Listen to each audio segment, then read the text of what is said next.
only have the best and most desirable from these premium brands. We have all makes and models of pre-owned vehicles, something for every need and every budget. There are a lot of options for what you can do with your tax return. Buying a new or pre-owned vehicle from Lock Mini Motors is the best way to make that dollar go further and get more for your money. Using that money as a down payment lowers your monthly payment. You could be driving something newer or better than you are right now for a lower payment. Lock Mini Motors' values of honesty and integrity are evident to customers and employees alike. That's why so many of us have been here for so long and have customers that come back over and over for all their vehicle needs. Shop the inventory right now at lockmondaymotors.com. I'm Dave Anderson. And I'm Greg Slabaugh. Visit Lock Monday Motors in Elkhart, a tradition of caring since 1954.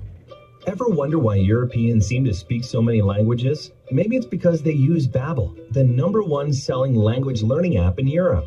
Babbel's award-winning technology gets you speaking right away, whether you're learning Spanish, French, or German. And best of all, you'll remember what you've learned. I always thought I was bad at languages, but after using Babbel, I can tell you I was just taught the wrong way. Using Babbel's 10 to 15-minute lessons, you can be speaking confidently in your new language within weeks. I was amazed that I could start having real-life conversations right away. It was so fast. Now I'm speaking Spanish. Woohoo!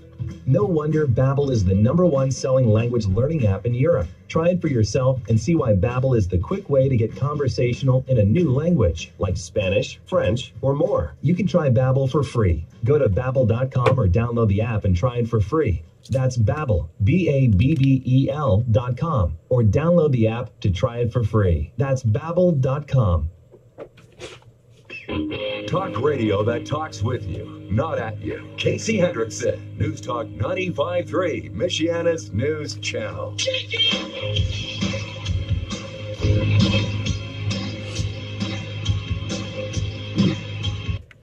And good afternoon. Thank you for tuning in. News Talk 95. And good afternoon. Thank you for tuning in. News Talk 95.3.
This is politics. You know, give you a perfect example.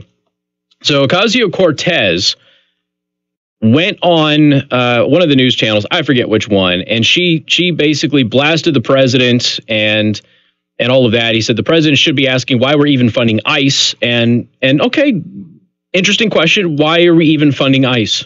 Cool. She voted to give ICE more money last week. Okay. If you don't want to fund ICE, why are you funding ICE? And it's this is how it always is. You go back to the war in Iraq when Bush was still president. All these Democrats going, we shouldn't be in Iraq. This war is a disaster. This war is lost, Harry Reid famously said, and then denied ever saying it. And yet they were the ones that authorized the conflict, and they were the ones who reauthorized the conflict every year, and they're the ones who funded it. But they kept saying that it shouldn't happen, and we should leave, and then they get mad if we did leave. It was just, it's politics. Everything has to be, I have to be completely opposed to the other side in order to kind of like draw a line in the sand and give my people a reason to vote for me as opposed to voting for the other people. And, you know, as we have said before, you know, I know that everybody's playing sound bites, and I might end up playing them again this week too. You go back just a couple of years, you got Schumer, and you got actually Hillary was just right there in the campaign, but you got Schumer, you got Obama, you got Pelosi, you got all of them saying that they want border security, they want to build a wall, they're funding walls, they're in favor of walls work, all of this other stuff. And then miraculously, when somebody's running for office saying that exact same thing, now they have to be opposed to it. And the real question is, why are they opposed to it? Is it because they really oppose those walls? Is it because they're being paid off in some way, shape, or form? Is it that they are seeing the benefits of having new voters come in who are immigrants and frequently not even legal U.S. citizens in some municipalities? And we've seen the benefits of that actually benefit the Democratic Party over the past election cycle. So we've got that data that now shows that. So if you look at the fact checkers, I think this is where things get the most interesting. A new business has kind of showed up over the past couple of years. It's one of the reasons the fake news flash even exists. You used to have, back in the old days, you would have the nightly news, usually your local nightly news, and occasionally your national news outlets, your network stuff, not cable. And they would come on, you get an election, and they would give you three options, okay? Is what this politician says in this ad or in this speech or whatever, is it true? Is it untrue? Or is it spin? Meaning there's some truth to it, but they're kind of manipulating it to their favor, right? And they used to do that all the time. And those were very helpful for voters going forward, especially people who couldn't pay attention to it in the pre-internet age. For those of you out there, we didn't used to be able to go to the internet and look up what somebody's campaign website said. You used to have to just rely on what the newspaper was telling you. And so if the reporter was not very good, you weren't very informed. So you had the nightly news that would come on and they would go, oh, so-and-so said this. Is that true? Is that false? Or is that a little bit of spin? And we don't really have that anymore. Some still do that to a degree, but it's not done the way that it used to be done. And here's the biggest part of that is that it's not credible anymore. That's the sad part. So then we had fact checkers. All right. So fact checkers then became the new standard several years ago. So a fact checker was going to go out there and they were going to check to make sure that somebody who was telling you something, most of the time going to be a politician, were they telling you the truth? And then they would provide evidence of why that person was not telling you the truth or were telling you the truth based on what their findings were. Well, you learned pretty quickly that a lot of these fact-checking websites that showed up had a bias. And we started noticing that some of the fact checks were not accurate. So now we've got this whole industry that fact checks the fact checkers who are fact checking people or websites or politicians or what have you. And this has become this it's almost like we're looking in one of those infinity mirrors. It just keeps going. So every time there's a fact check, somebody's got to fact check the fact check. And then you have people on social media fact checking the fact checkers, fact checking the fact check, who's fact checking the person. And then other people are fact checking that person. And it gets to the point where some people look at this and go, why do I even bother? Why do I even bother? And then you have people checking out. And that's when people don't really become engaged or informed or anything of that nature. So when you have the fact checkers out there, a perfect example of this is the Associated Press, right? So the Associated Press, they do a weekly feature on the fake news articles that were published in the previous week. And while the stuff they put on there most of the time is accurate, they're not things that went mainstream. They're not things that went viral. They're not things that you would even know about. You'd have to be perusing some kind of an obscure message forum to even think it was a legitimate story or a claim. But they don't really go after any of these big, meaty stories. And they certainly have never fact-checked themselves when they got something wrong. I've always noticed that. The AP weekly fake news fact-check never fact-checks the AP when they get something wrong. So I've noticed that. And you also have a lot of places that won't fact-check themselves. That's become a new thing, to just pretend that it was an honest mistake and whatever, you move on and you just bury it and that sort of stuff. So the president goes out there. He gives a speech yesterday. Most people who understand the border situation say it was a really good speech. And the whole point was to just say, look, this is the case. This is what's happening. And the American people, you need to go forward now, and you need to let your politicians, your elected officials know what we need to do, because this has to be resolved. And if I have to keep the government shut down to do that, then that's what we're going to do. But this could be solved in 45 minutes, he said. And he's right. It could be solved in 45 minutes. The Democrats are just choosing not to solve it. Remember, the Democrats are saying that $5.7 billion is too much money and that will bankrupt us, whilst increasing spending in their latest spending package by $12 billion. And that's foreign aid. So we obviously have $12 billion for foreign aid. Why don't we have $5.7 billion for the border and maybe give $6 billion for foreign aid? How about that? But that's not exactly what they're interested in. So some of the fact checkers who looked at the president's speech yesterday, they're not doing so good. They're really struggling to find where the president was wrong. And in fact, some of the fact checkers actually said the president's right, but we don't like it. So it's kind of interesting to watch this. So we'll go over some of that. I'll play a clip or two from what the president had to say last night. I think it's interesting that people should hear some of the most pertinent stuff. We'll get to that all coming up on News Talk 95.3, Michiana's news channel. News Talk 95.3, Michiana's news channel. Your breaking news and weather station. Boy. Oh, Casey. Yes. A woman called and said right when you started talking, your audio went away. And she's not talking about our web stream because I just checked it. It's fine. Okay, because I couldn't hear myself in my headphones. Well, that's because you're in program 2. Okay. But that has nothing to do with the audio you're putting out. You're going over the air just fine. I was in program 1. So what audio went away? She said your audio went away. Oh, on my stream. On your stream. Yeah. Okay. But she's not talking about the web. I checked the web stream. But my stream. Yeah, and the web stream's fine. Can you guys hear the radio show? And can you hear me? She said it was when you turn on your microphone. When I turn on my mic, it went away? Well, yeah. I don't know that would even make a difference. Shouldn't. Okay, it might, because they're getting my mic audio through the audio jack here. Well, the only reason why you couldn't hear yourself is because your ears were in program 2, not your mic. Okay, so the mic should be good. Program 1. Okay, everybody says it's good on their end. So okay, all right. Well, maybe it's just a fluky thing then. All right. And you can hear the radio show and me separately. Everything's good. Isn't it great when you can hear Casey? William says not on radio. We can now. Okay, but you couldn't hear me on the radio. All right. Jeff says yes. Okay, I'm going to turn the station audio on right now, and just let me know if you hear the station audio. Condemned houses and foreclosure houses. If you own a house and want to sell it fast and for a fair price, call me at 574-294-5678. Okay, station audio is now off.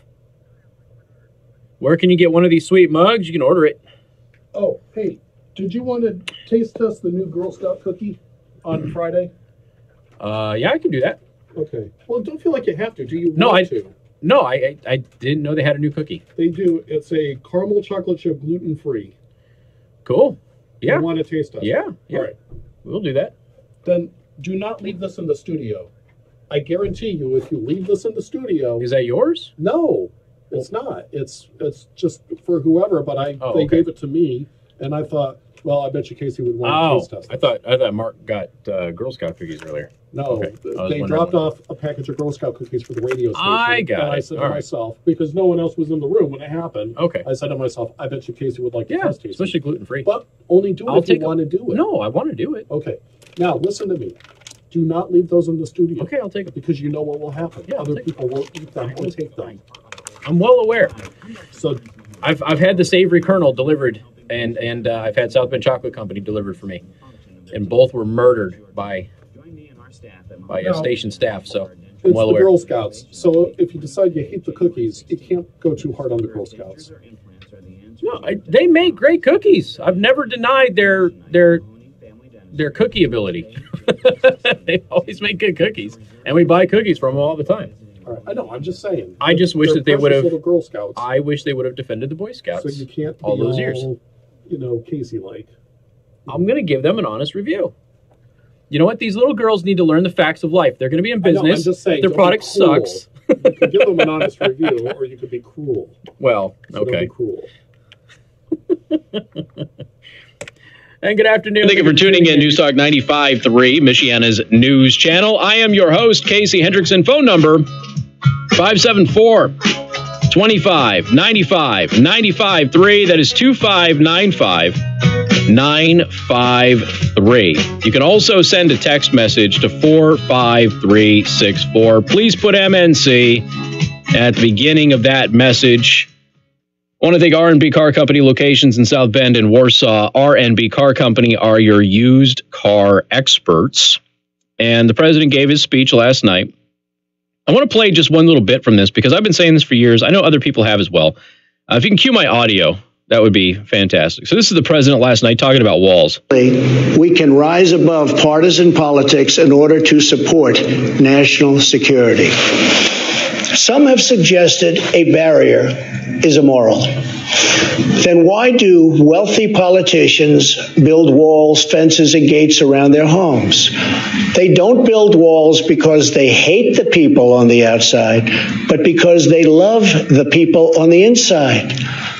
The only thing that is immoral is the politicians to do nothing and continue to allow more innocent people to be so horribly victimized. America's heart broke the day after Christmas when a young police officer in California was savagely murdered in cold blood by an illegal alien who just came across the border.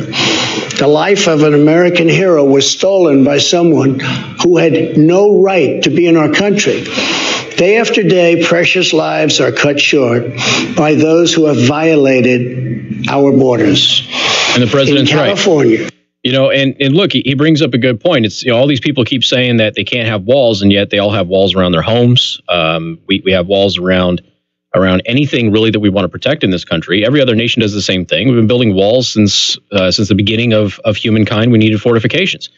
And you would have assumed that if walls did not work, that they would not have built walls because we've been building them for so long and they've been so successful for so long. Even those that have been breached still slow the enemy down and at least give you a fighting chance. We've been doing this for all of humanity. And if they didn't work, we would have actually figured that out by now. But guess what? They work. And they've got to be done the right way. They can't be the sole entity, if you will, that is being utilized, obviously. And they never have been. And they wouldn't be in this case. The president makes a very valid point here. He did bring up the Vatican. He's brought up the Vatican many times. You know, it's always interesting when the Vatican comes out and says the U.S. shouldn't build a wall, and then the Vatican is surrounded by this big old giant wall. We've gone over the history of that wall on this program, by the way. If you look at Mexico right now, Mexico's announced that they're going to secure their southern border more than it already is. They even put more people on the border. So Mexico's doing all of it. Mexico's securing their southern border this week. They've just made that announcement. But again, you look at the fact checkers, and what's interesting about this, the fact checkers keep getting it wrong. You look at the Daily Wire. So James Barrett over at the Daily Wire, there's several of these articles out there that are just kind of making fun of the fact checkers. Washington Post isn't trying very hard to hide his partisan bias in his fact check on President Trump's Oval Office address on border security and illegal immigration, rather than an even-handed assessment of what was factual or not in the address, which a true fact check would, of course, attempt to provide. The Post's Salvador Rizzo focused his energy on trying to find things that were misleading, as he makes clear in his opening line. Quote, the first misleading statement in President Trump's Oval Office address Tuesday night came in the first sentence, he begins, but his fact check is some misleading aspects of itself. So they actually looked at a few of them. They said, first, Rizzo questions that what we're experiencing is truly a growing humanitarian and security crisis at our southern border. And then what he does is he goes on to say, look, illegal immigration is at 20-year lows. But there's still 400,000 people that are apprehended at the border every year. That's just who gets caught. Okay, so it's not the 1.6 million that we had in the year 2000, but it's still 400,000, 300,000, another 400,000 going back to 3 years. So if you're an objective individual and you're looking at this, you're going to say that a humanitarian crisis would certainly be declared if you had any other circumstance in which 400,000 people's lives are being negatively impacted. So yeah, there's a humanitarian crisis, but he tries to say, oh, that's misleading because somehow it's less than it was before. No, there's still a crisis there. And, you know, as far as it increasing, when it increases from 100,000 from the previous year, that's an increase. Okay. So that's just a reality. So he actually goes on to say that the president is not being honest in his fact check by basically saying that the president is right. Let's see. Rizzo then takes issue with Trump saying the border agents encounter thousands of illegal immigrants trying to enter our country every day. Now, the daily average for 2018, Rizzo asserts, should be said to be in the hundreds, but then he demonstrates just how nitpicky he's being. Southern border apprehensions, this is in Rizzo's piece in the Washington Post, in fiscal year 2018 averaged 30,000 a month, or 1,000 a day. They ticked up in the first 2 months of fiscal 2019, but it's a stretch to say thousands a day. Better to say hundreds. Huh? So Rizzo is saying that the president is wrong about thousands per day coming across the border, while pointing out that over 1,000 a day are actually encountered at the border. So he says the president's lying while saying that the president is true. This is a problem when you have fact checkers who are not being honest about stuff and they're letting their bias get in the way instead of just telling you the facts. One could argue to say hundreds would actually be more misleading, according to the Daily Wire. What would be best would be to say over 1,000. Again, if this is what Washington Post defines as egregiously misleading, then I'm not sure the broader public is going to find much use in their fact checks. It's a very good point. If the president says thousands per day, when in fact it's over 1,000 per day, the general public is probably not going to appreciate the Washington Post saying the president is not telling you the truth. The next big misleading statement, that 90% of the heroin in the U.S. comes across the border with Mexico. Rizzo again tries to take issue with how someone might interpret that, stating it ignores the fact that most of the drugs come through legal entry ports and wouldn't be stopped by the border wall if he is demanding as the centerpiece of his showdown with Democrats. But wouldn't a border wall help at least reduce some of the heroin entering the country? And of course it would, the Daily Wire writes. So again, you start looking at it, and it all depends on the type of drug too. And a lot of them do come in through legal ports of entry, and which again, everybody agrees. Republicans and Democrats agree that that has to be dealt with. But at the same time, you know, you go through this Washington Post thing, and several people have fact checked the Washington Post fact check, and I mean, it's ridiculous. So now you've got CBS News. Okay, so CBS has now deleted a fact check that proved Trump right. They just took it down. CBS News on Tuesday deleted a, quote, fact check of one of President Trump's claims during his Oval Office address after it showed that the president was right. Quote, women and children are the biggest victims by far of our broken system, President Trump said about the explosion of illegal immigration in the U.S.-Mexico border. 1 in 3 women are sexually assaulted on the dangerous trek up through Mexico. By the way, depending on the organization you get this from, that's the low number. Okay, there are several organizations, Amnesty International and others, that have that number at over 60%. So 1 in 3 is the low estimate. The president didn't even take the high estimate. There's some that say it's 70 to 80%, and there are some that say nearly 100% of women are sexually assaulted on their way to the United States. Okay, so this is the low estimate. So CBS ran a live fact check of Trump's speech and posted this. Fact check. 1 in 3 women sexually assaulted while traveling to cross the border the president claimed 1 in 3 women have been sexually assaulted traveling to the border. Fact, between 60% and 80% of female migrants traveling through Mexico are raped along the way, Amnesty International estimates. So CBS was fact checking the president by making the president's claim not only true, but that the president was softballing how bad it really was. And then they deleted it. Now, again, Amnesty International, a lot of people believe that they have a high estimate here. There is a group, I forget the name of it. I was reading it earlier, and I apologize, I don't have the name of it, but they were going through and they actually interview women who did migrate to the United States, and that's where they get the 1 in 3. Okay, so various groups have different numbers on this, but the 1 in 3 estimate of women being sexually assaulted traveling to the U.S. border from south of the border, you know, it's a high probability that if you're a woman trying to get to the United States and illegally cross, that you're going to be assaulted at some point by some man. So Trump said it was 33%, but the real number is twice that. And then that is CBS's big fact check. So then CBS deleted that after it proved the president right. Why would you delete it? What's the point of deleting it? If the president is right, why delete it? If nothing else, just go, hey, the president might be underselling this. You know, what's interesting is the Washington Post just did a whole article about how the southern border is becoming a humanitarian crisis, and yet their fact checker after the speech yesterday was saying, oh, it's not a humanitarian crisis. Well, which is it? It's the same publication. Dave, welcome to the program. Good afternoon. Hey, about this southern border in Mexico. Yeah. I know it from a very, very reliable source. I can't tell you how because I don't want to jeopardize my job. But for years now, the U.S. government has been sending tubing to Mexico to fortify their southern border, and this was done under the Obama administration. I wouldn't be surprised the Democrats want to do that now. They've proposed increasing that type of support to Mexico, and we're funding that wall. Correct. Well, we also funded 200 some odd miles. I think 47 miles in Jordan last year too.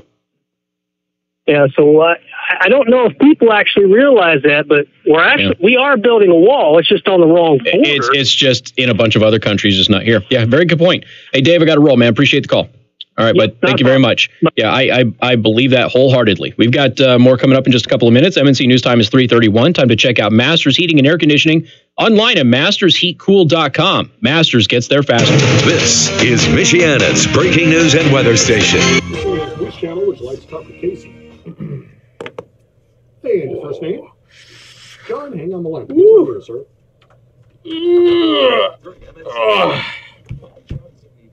Okay, so you asking about the sweet, sweet mug. Okay. I will be putting up more products that you will be able to go ahead and get. I told everybody once we got into 2019, we got through the holidays, that I would be doing these kind of like limited runs on these things. And that's just kind of the way the service I use works, where you do a campaign, if you will. You don't have like a store that is up there forever. So you do kind of a campaign. And the coffee mugs will be on that first campaign. It's cold outside. People like coffee. This is a pretty darn good mug. I use it every day. And I have had absolutely no issues. It's still glossy. It's got a really nice sheen to it. I thoroughly enjoy it. So we'll do some mugs. We'll probably have a couple of different color options and things like that. So just look for that soon. I just got to get it set up maybe next week, depending on how my weekend ends up going. But once I get it set up, there'll be a campaign for like 2 weeks. You'll be able to buy stuff. And like this, this campaign will be coffee mugs. Then you'll have another one that'll be like, hey, get the new hoodie or something of that nature. So it's coming.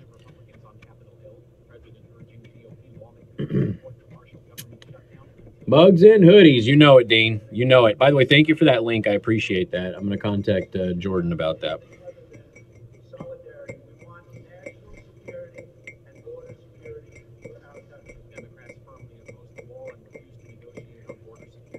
Does Gurley Leap not have a fence around that whole thing? Dude, that whole thing stinks like an inside job, though. I am working on a travel mug. And in fact, I might be doing, and I will be sending your invoice here probably tonight too, by the way, Rihanna. So with the travel mug, I've got my new vinyl plotter. So I probably won't do my logo with that because I can only cut like one color at a time. But I will be having some travel mugs that have various other designs on there. So I might have like some Stormtrooper helmets and things like that. As far as the travel mugs that are being offered by that particular service, I don't know. I have to take a look at it. What's weird about them is that the stuff that you can offer to sell other people, that's different than the stuff that you can have made custom and buy in bulk. So I can get totally different products made in bulk. And then I'm trying to figure out what I'm going to do with my local supplier too, because my local supplier is going to be able to do stuff like the stickers that some of you have gotten. The new stickers are way better than the old stickers, just much higher quality. They've got some really nice hoodies that my cost is like $50. Like they're wool lined or something like that. I don't know. They're nice.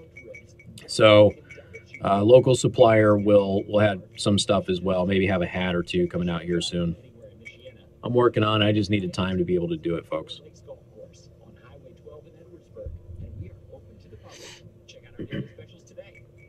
Yeah, Mom hasn't sent me pictures of that one yet.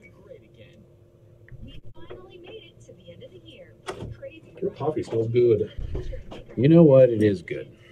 It is yummy. I wish I had more, actually. I've never drank coffee. That was my last starting, but it does smell good. You should start. No, I drink Diet Mountain Dew. Diet Mountain Dew is so much more healthy than coffee. Yesterday I wore a Coca-Cola shirt because my daughter bought me a Coca-Cola shirt for Christmas. Okay. And I had more than 5 people say, "You're wearing a Coca-Cola shirt." I know. It's like it's like you've had an affair or something. I know, and I'm like, no, Mountain Dew does not know. But my daughter bought this for me, and I'm going to wear it. Okay. My daughter bought it for me. There you go. How did she like her knife? A lot. Good. Yes. Good. She stabbed somebody. You send me pictures. Oh, I will not do that. But the dollar weaker, and good news expected to come from China as the U.S. and China have wrapped up their trade talks. Bumper music list. Give me a week or so. I'm working on it. And then I've got to remember how to get in the system and change it. Because I don't remember how to change my bumper music in the system. But we will have new music, and then I will have the list on Discord. The link that's on YouTube in the description to join Discord, that is a new link that was created today. So it should be good for 24 hours. If you want to join Discord, go there. Hogs up $1.17, 63.77. I'm Andy Eubank. Who's your ag today? Indiana's Farm Network. The Fox Business Report. You want John to stay up for the next 3 days? John is always up for 3 days. He naps when he can. I do. At work, the major averages are higher after the Fed releases. Last night that was after the president spoke. Before the Democrats. Oh, yeah? My cousin couldn't believe I bought a clown sweatshirt, huh? Yeah. Her cousin hates me. Did you buy a clown sweatshirt? No, she bought one of mine, but he calls me a clown. He doesn't like me. So she wore the sweatshirt to the holiday dinner. Clowns suck. Yeah, clowns suck. That's for sure. What if I time to run upstairs and get a Diet Mountain Dew? I don't know, do you? Well, you're back in 50 seconds. You can just go to the machine, you know. I don't have change. Oh, well, that sucks. Break into the machine and take a Diet Mountain Dew. Hey, what is that thing on the wall? What is that? Did you put that there? Yeah. Why? It's an air freshener. Why? In case somebody farts or they're burning crap candles over there or something. Oh. It's a little dollar store air freshener, man. No, I just wonder where it came from. And it works really good. What I mean, flavor is it? this one is crisp linen. Yeah, I can smell it. Yeah. All I had to do was drill out the hole in the top a little bit more. Yeah, because they're burning like pine candles over there. I can't deal with this stuff that they burn over there. Yeah, I can't do it. Today, they commented, they're like, oh, it smells so fresh in here. But not because of that, because of that. Because of that. And I'm like, oh, you like that? Well, I mean, pine I wouldn't have a problem with, but it's some of that other stuff. Yeah. Casey Hendrickson. That mulberry and other crap. Yeah.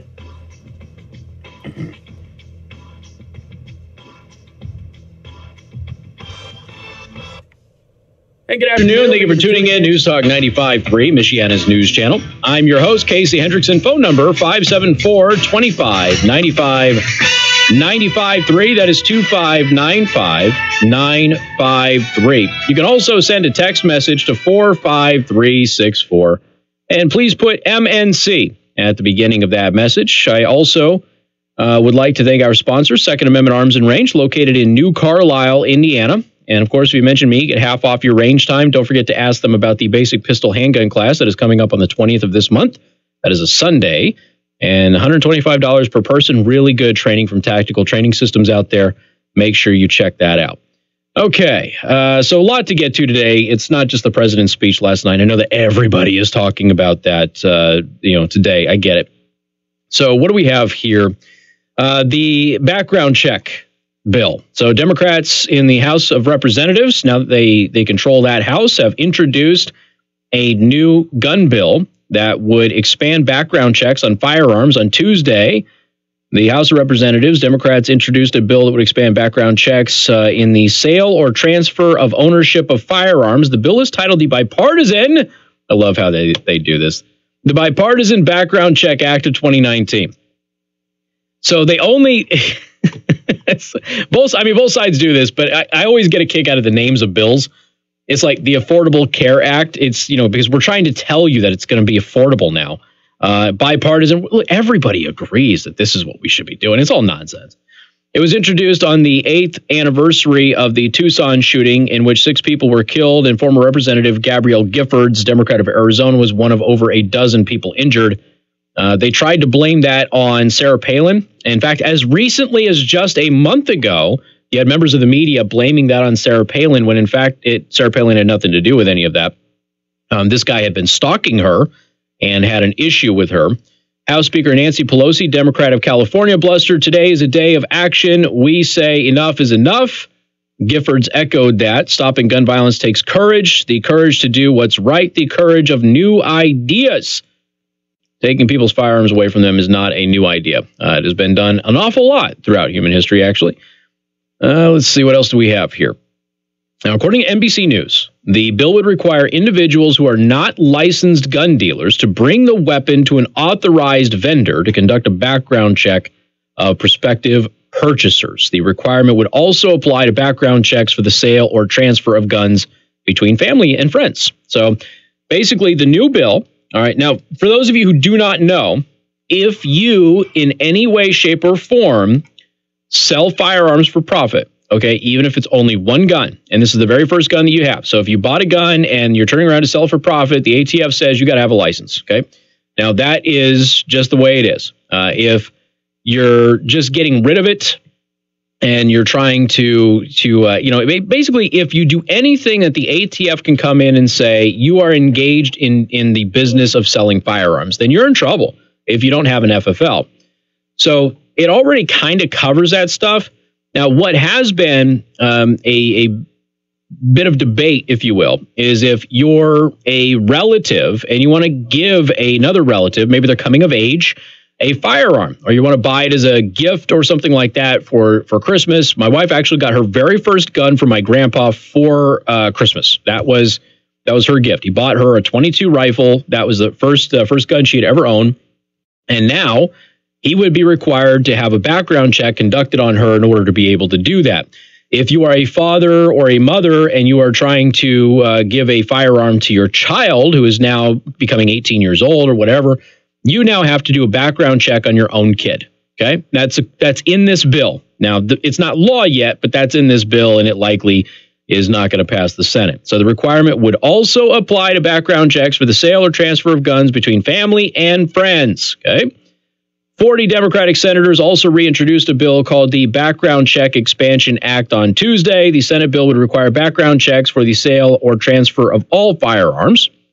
So if you're going to give it to somebody else, even if they're your kid, you need to get a background check on them. Now, I would assume that most parents know if their kid has a felony record. I would assume. That would be my best guess. And if they do, then you would be committing a crime by getting them the gun anyway. But the bill states that the exceptions do include a law enforcement agency or any law enforcement officer, armed private security professional, or member of the armed forces to the extent the officer, professional, or member is acting within the course and scope of employment and official duties. A transfer that is a loan or bona fide gift between spouses, between domestic partners, between parents and their children. So this one has some sort of, this one probably has higher likelihood of passing in the Senate, some at least options for parents and things like that, between siblings, between aunts and uncles and their nieces and nephews, between grandparents and their grandchildren. A transfer to an executor, administrator, trustee, or personal representative of an estate or a trust that occurs by operation of law. I didn't think about that in the other bill.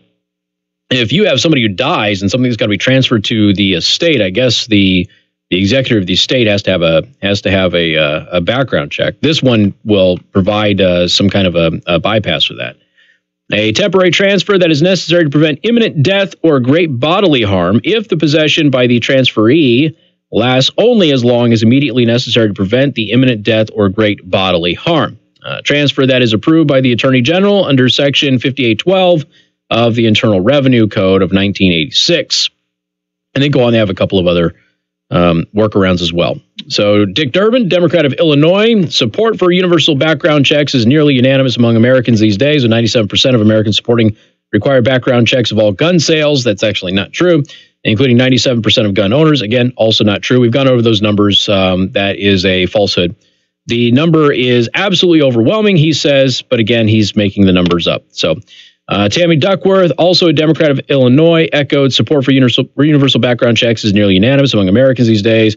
So basically, one person wrote their press release and they went out there and said the exact same thing.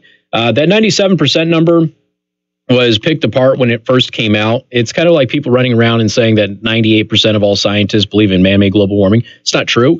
Never was true. And that number has changed somewhat, but it's always been a farcical myth. But they still say it. And the reason that they say it is because people believe it, because people don't know the history of the number. So the 97% is when they ask people if there should be background checks when you buy a gun. It wasn't should a dad have to do a background check on his kid when he gives him a gun. That never came up in the survey at all. It was simply, should there be background checks? And pretty much everybody in the United States agrees that you should have a background check before you buy a firearm. They did not get into the specifics of whether or not a spouse purchasing a gun for another spouse should have to do a background check on their spouse, because that's where you start to see most Americans go, that's dumb, and I'm not going to support that. So it's a whole host of various things that are being misleading. So I got two bills that have been introduced. One would basically do a background check on everybody, even if you're going to buy it for your spouse, your kid, what have you. You got to do a background check on them. The other one probably has more chance of passing. Basically, if you are strangers, okay, if you don't know each other or you're friends and not relatives, and you want to sell a gun or transfer a gun, whether you're giving it, selling it to your neighbor Bill, you're going to have to run a background check on Bill. All right, that's it. But when it comes to family and things like that, you will not have to do a background check on your relatives. So that one likely has the best chance of passing. It would be a big get for the Democrats. The problem is that it doesn't accomplish anything, because almost no illegal firearm, almost no case of a firearm being used illegally was obtained this way. And that's the real issue. So if you look at this, they'll have a good, warm, fuzzy, feel good sort of a scenario. But at the end of the day, it will not reduce the number of murders and homicides by firearm in the United States. It will not reduce the number of mass public killings or anything like that. It will simply exist, and they will say, well, we tried that didn't work, so now we're going to have to do background checks on everybody's kid, everybody's spouse. And when that doesn't work, then they'll say, all right, we got to start doing something else. And that's where the encroachment of all of this continues to concern others who are out there, especially these gun advocacy groups. So once again, two bills been introduced by Democrats. One, there's a background check on everybody. If you want to buy for your kid, you got to background check your kid. And the other one would allow some exceptions for relatives. So if you're transferring with your relatives, you'll be okay, and you won't have to do a background check there. With some other examples as well that really won't pertain to most people. But again, that's the one that seems to have the highest likelihood of passing the Senate if you're going to win appeal with Republicans. All right, 574-2595, 95.3. That's 2595-953. You can also send a text message to 45364. Please put MNC at the beginning of that message. We are also live streaming on YouTube and Facebook. Go to youtube.com/CaseyTheHost or Facebook.com/CaseyTheHost. More coming up on News Talk 95.3, Michiana's news channel. Casey Hendrickson, News Talk 95.3, Michiana's news channel. Your breaking news weather station. What's that? Are you seeing that? They're saying Trump walked out of the meeting. Oh, did he? Yeah. Later cold temperatures today with lake effect snow showers coming down. Our temperatures are going to feel like they're in the single digits for most of the day. Sorry, Freezing wind. Daytime high only around 26 degrees. Lake effect snow could lead us. All right, so Trump got up and walked out of a meeting with Democrats. Funny. Through Thursday morning, and then it'll start to taper off through the rest of the day. We stay breezy tonight. Funny. 17. Thursday morning, still a few of those flurries and spots with a high of 28 on Thursday. And then for Friday, we're much cloudy. They're not going to be serious. They're not going to be serious. Partly to mostly cloudy skies. But the chance for light snow is back in our forecast on Saturday with the high. Yep, Alex, you're 100% right. All they got to do is open up NICS for private sellers to be able to use, and they opposed it. Top news stories. If he sticks to his position, if we don't get what we want, a $5 billion wall, I am proud to You know, part of this, too, is you have to have the ability to conduct these background checks, and the system right now is understaffed. So expanding the system would require you to fund the system a heck of a lot more and hire more people. Because right now they're backlogged. Talk 95.3, Michiana's news channel. Your breaking news and weather station. So the word different is used a lot in advertising. You know, see the difference, hear the difference, we're the difference. But I got to tell you, I spent some time with Bill Martin, the CEO of Impress Jewelers. They're over Well, that's just it, William. They are chipping away at it, and there's really no way to deny that because it's not going to be effective in doing what they want it to do. So if the goal is to prevent people from murdering other people by passing a law that won't actually reduce the number of those murders, then what is the point of the law other than to chip away at your Second Amendment rights? Is the dream team. They have worked together in various places for years and years and years, and it really shows. They have diamonds, regardless of the size, shape, and budget. They focus on sparkle, which correlates with quality, and they do the custom work right there.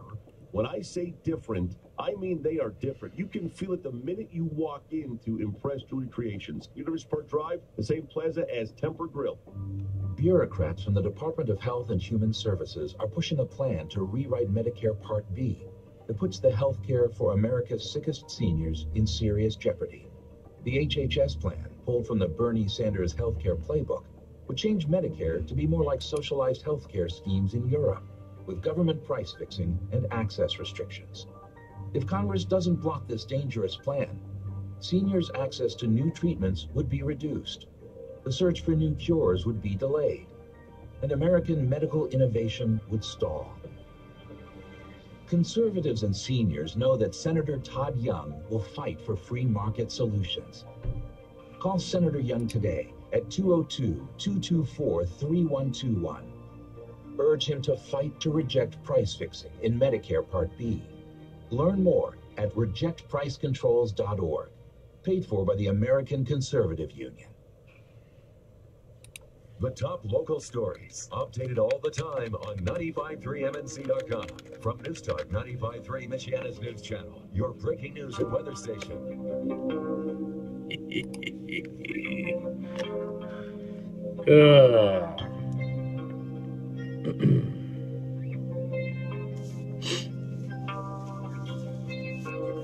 You guys can't hear it, but there's sweet music playing right now.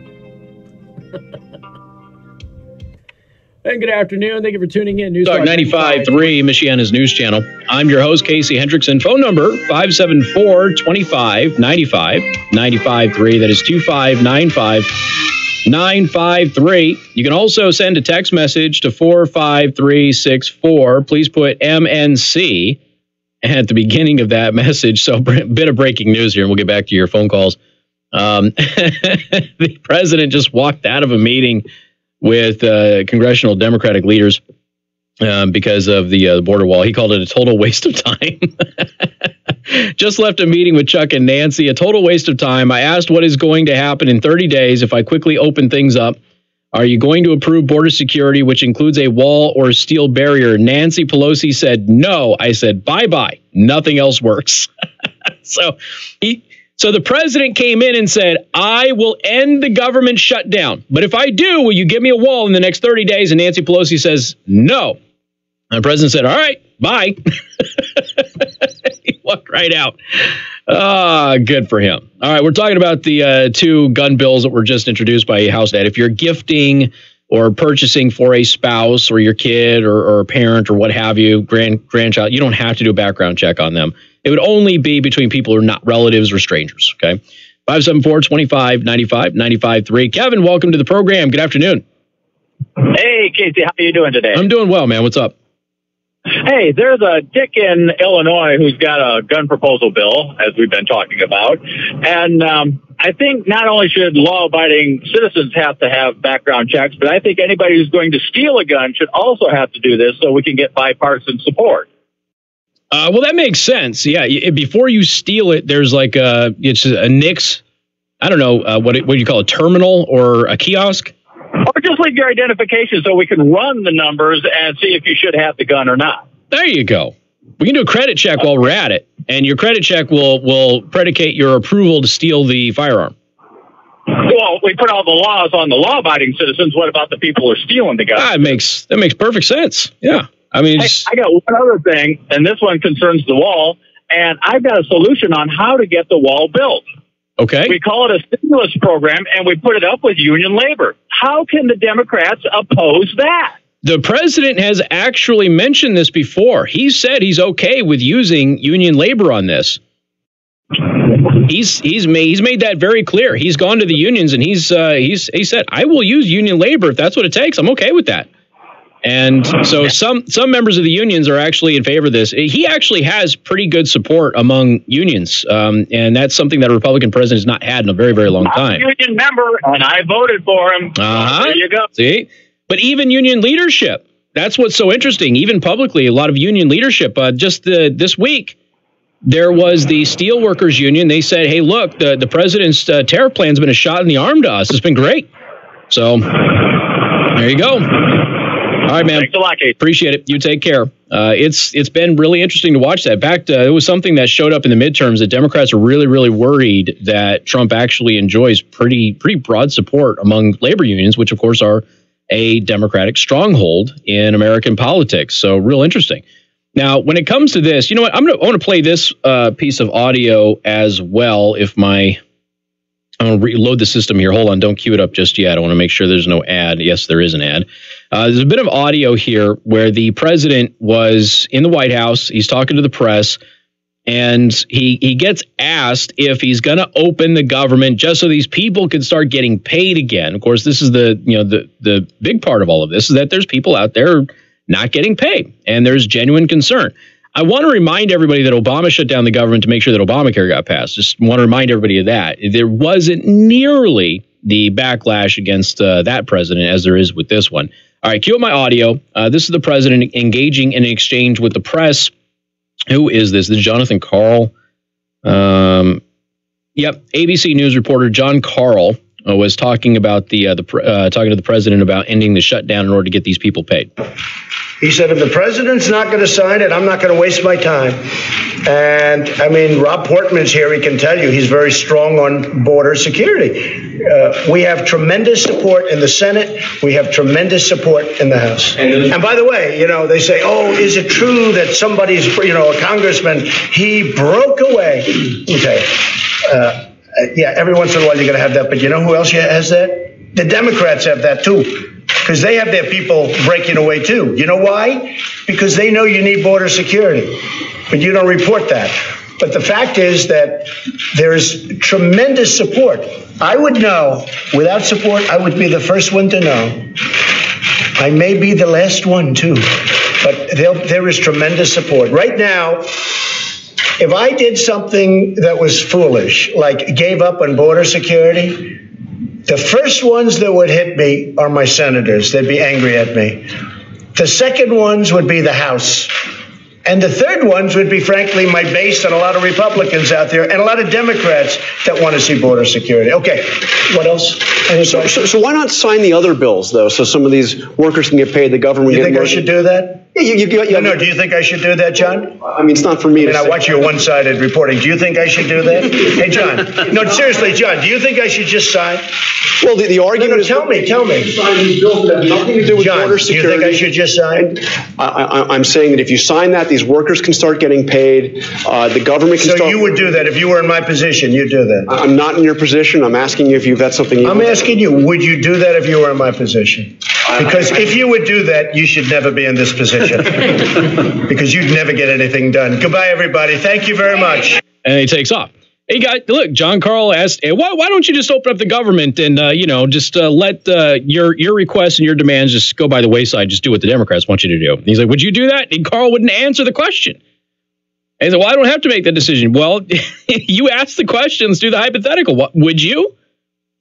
If the government is shut down because Democrats won't play ball, Would you cave to him on these other things? Just go ahead and give up on what you're trying to get accomplished and what you were voted in office to take care of? And Carl, of course, couldn't answer that. He said, "That's it. You got to walk away." Got more coming up. 95.3 MNC.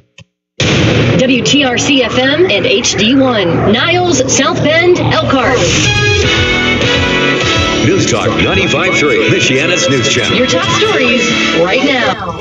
A total waste of time. Lisa Brady, Fox News. Total waste of time. Tweet from All right, I'll be back in just a couple of minutes, ladies and gentlemen. Enjoy yourself some commercials. Buy some stabby, pokey knife things. All new look on the website, asdefense.com. When Leader Pelosi...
Michiana's news channel on 95.3 FM, the 95.3 MNC app, and online at 95.3mnc.com. I'm John Zimney in the MNC News Center. Among our top stories this afternoon, breweries, wineries, and distilleries in Indiana and Michigan experiencing delays and taking a financial hit because some permits are not being issued because of the partial federal government shutdown. The Alcohol and Tobacco Tax and Trade Bureau issues permits that allow businesses to open, craft a new beer or wine, or create labeling for a product. And that agency is currently closed. Some businesses have delayed opening while they wait for permits from the agency. Other business owners have delayed launching new recipes. And once the Bureau reopens, there will likely be a backlog of applications to be processed, which has business owners worried, including Jeff Lemon, who is a partner at Lemon Creek Winery in Berrien Springs. He says they've been pretty maxed out with their staff, and this is obviously going to put them more behind. That's 95.3 MNC's Pepper Beatty reporting. And the Indiana Office of Community and Rural Affairs says it's accepting a letter of intent for the Stellar Communities program of interested communities. The Stellar Communities program is a multi-year, multi-million-dollar investment initiative that works with communities in developing regional development plans, promoting local and regional partnerships. Centurion is a pleasure to hold. The letter of intent submission process is completed through an online grant management system. It caresses your hand. By April 5th. That's 95.3 MNC's Carly Luca reporting. Weather sponsored by I did. I have that audio. Now, your home comfort experts. Maybe I'll play that. First warning forecast.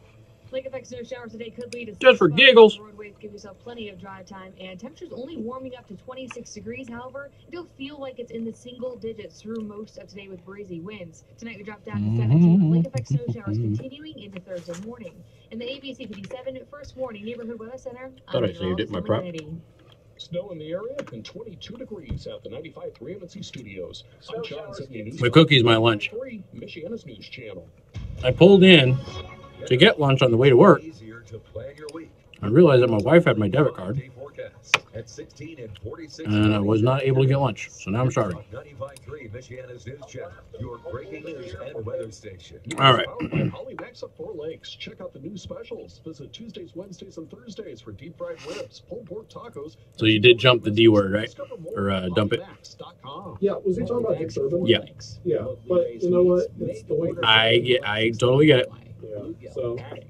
So I'm going to play Kellyanne Conway calling Acosta an ass now. Oh yeah, we did that this morning. That's fine. That's fine.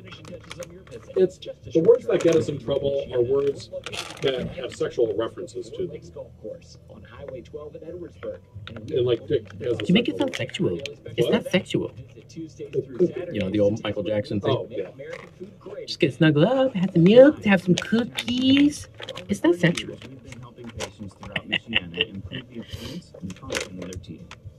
Sample not for resale. All right, highest bidder. Right now. Highest bidder. Who wants the all-new caramel chocolate chip gluten-free Girl Scout cookie? Unopened. Extra premium fee for this being a sample. So reserve your seat right away by visiting MahoneyDDS.com. Ever wonder why Europeans seem to speak? Yeah, Android has their equivalent to Apple Pay. Number one selling language learning app in Europe. Babbel's award-winning technology gets you speaking right away, whether you're learning Spanish, French, or German. And best of all, you'll remember. Thanks, Dean. I appreciate that. I always thought I was bad at languages, but after using Babbel, I can tell you I was just taught the wrong way. Using Babbel 1/1024th of a penny. lessons, you can be speaking confidently in your new language. Isn't that isn't that a peso? Right away. It was so 1/1024th of a penny. No wonder Babbel is the number one selling language learning app in Europe. Try it for yourself and see why Babbel is the quick way to get conversational. The reaction to Trump walking out of that meeting and the text messages right now are fantastic. Go to Babbel.com or download the app and try it for free. That's Babbel, Babbel.com. He offered, I'll open the government up. Will you give me a wall in 30 days? No. All right, later. Bye. From the Mid-States Construction Studio. Mid-States Construction, one of the nation's leading. But the thing is he now has the public record of going, I said I'd open it. All they got to do is do it. Breaking news and weather station. And good afternoon. Thank you for tuning in. News Talk 95.3, Michiana's news channel. I am your host, Casey Hendrickson. Phone number 574-2595, 95.3. That is 2595-953. So Republicans and the Vice President, Mike Pence, former governor of this state, as you didn't know, he was just having a press conference when they were talking about the president walking out of this meeting with Democrats. If you're just tuning in, the president had a meeting with Democratic leaders, with Schumer and Pelosi. And he walked in and the president said, I'll open the government up so we're not in a shutdown anymore. In 30 days, you give me a wall? And they said no. Pelosi said no. And he says, all right, later. He walked right out. He sends a tweet. He says, total waste of time. I told him I'd open the government up. And they had, I'd do it now if they had 30 days to go and get me a wall. And Pelosi said, no wall. And that's it. He walked right out of the room. So so there you go. He's put the ball right back in the Democrats' court where he gets to say, I promised I would open the government for him right now if in 30 days they gave me a wall. I wouldn't even have to wait until the wall was done. But I gave them 30 days after the government opened to go ahead and do it. And there you go. They said no. So he's put it right back in their court. I do want to thank our sponsor, Second Amendment Arms and Range, located in New Carlisle, Indiana. And again, if you mention me, you get half off your range time. Go to secondamendmentarms.net to learn more. So John Zimney came to me earlier and he says, hey, do you want to do this for Friday? We didn't do a taste test this last Friday. I was obviously just back, hadn't had a chance to put it together. So I have in my hands, you're watching on the live stream, I have a sample, not for resale, from the Girl Scouts of America caramel chocolate chip, gluten-free. So they had me at gluten. They had me at free too, but they also had me at sample. So anyway, so this is the thing that we're going to do taste test on Friday. So you're getting a little bit of a pre-tease here. So after we have luscious Monterey Mexican Bar and Grill stuff for Pass the Mic on Friday, and we come in for the taste test, we'll have the all-new Girl Scout cookie that nobody else has had yet. So look forward to that. I'll give you a bit of preview if you want to go out and buy it.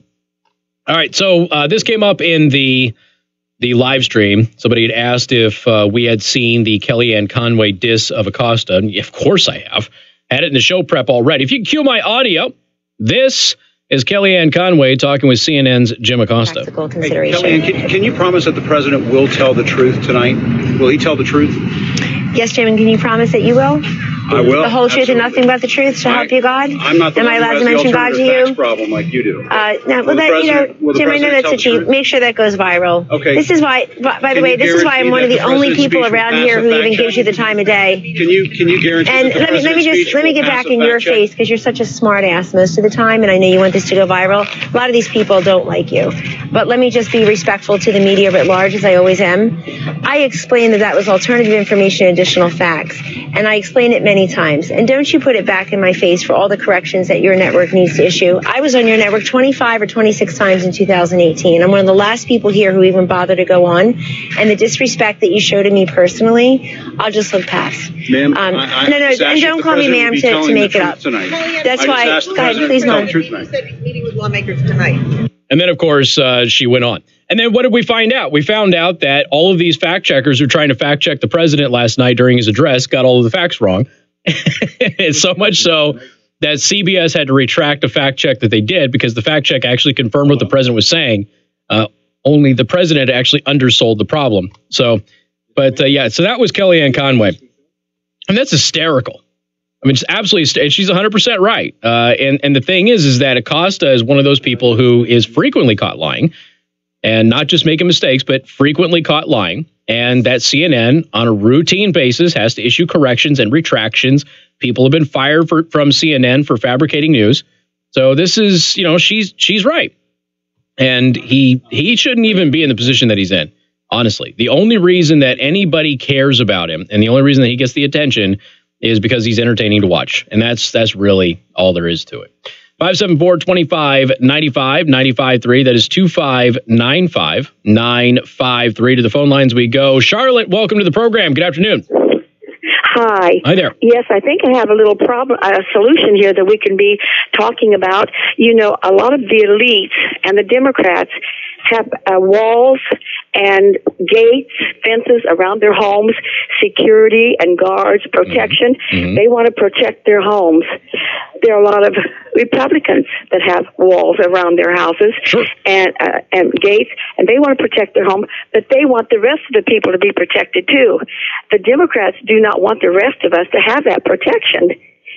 And I think we need to make the point that all of us need the protection in our country, not just the elites and the Hollywood crowd and those who are on the Democratic side of this issue. We need to say, hey, look at these people. They have these walls. They have all of this protection, but they don't want you to have it. The Republicans are saying, yes, we have it too, but we want the rest of our country to have this protection as well. Well, some of the Republicans are fair, yeah. Pardon? Some of the Republicans. A barrier, whatever you want to call it. Yeah. Well, and here's the thing. I've been saying this for years. I was glad that the president brought it up last night. And he said, some people say it's immoral to have a wall. Then why do they have walls around their homes? Why do they have walls around their communities? Why do we have walls around everything that we want to protect in the government? Why do our military installations, our police stations, things like that, why do they have walls around them? If walls don't work, you would have thought that since humans have been building walls for protection since the dawn of time, that we would have figured out that they don't work by now and abandoned them altogether. But that's not the case. They work. Now, again, can walls be breached? Yes. But do they slow down the advance of who you're trying to keep out and provide you an opportunity to get in position, if you will, to do what you do? Yeah. When we saw the walls go up, even the ones that were not very effective in San Diego, they had an immediate drop of crime. And what it did is it slowed people down, because when we weren't able to just run across and then disappear. They had to get over the wall. Well, all of your perimeter security is now triggered, and then Border Patrol is able to get out there. And by the time many of them get over the wall, Border Patrol is waiting for them. They just take them into custody and turn them right back around. So provides an avenue for law enforcement to be able to do their job, even if it's not 100% effective. Yes, and it's almost like they would call it racism if we did that. If they want to put walls, the elites, the Democrats, the Hollywood, and all of those people, and it's okay to have a fence and a wall and a gate and whatever, but you also need to let the rest of us have our protection as well. It's really showing discrimination when they have it and they don't want us to have it. Absolutely, 100%. And Republicans have them; they want us to have them. So, which side do you think is really more for the country and more for the layperson and more for the average person? Sure. The people who are trying to protect us. I get you. Hey, Charlotte, I got to roll, but I appreciate it. Thank you so much. All right, take care. Okay, thank you. Yeah, she's got some very valid points there. Dave, you got less than a minute. What's on your mind? Well, I was just wanting to say about, whether or not walls are immoral or something like that. Mm-hmm. Every home in America is built with walls. Mm-hmm. I mean, we use them for protection for our families and for security for our families. Yeah. It's, we're all immoral in that respect, I guess. Well, that's just the president brought up a very good point. He's talked about the Vatican many times because the Vatican has always said, oh, it's immoral to have walls. Okay, look outside, dude.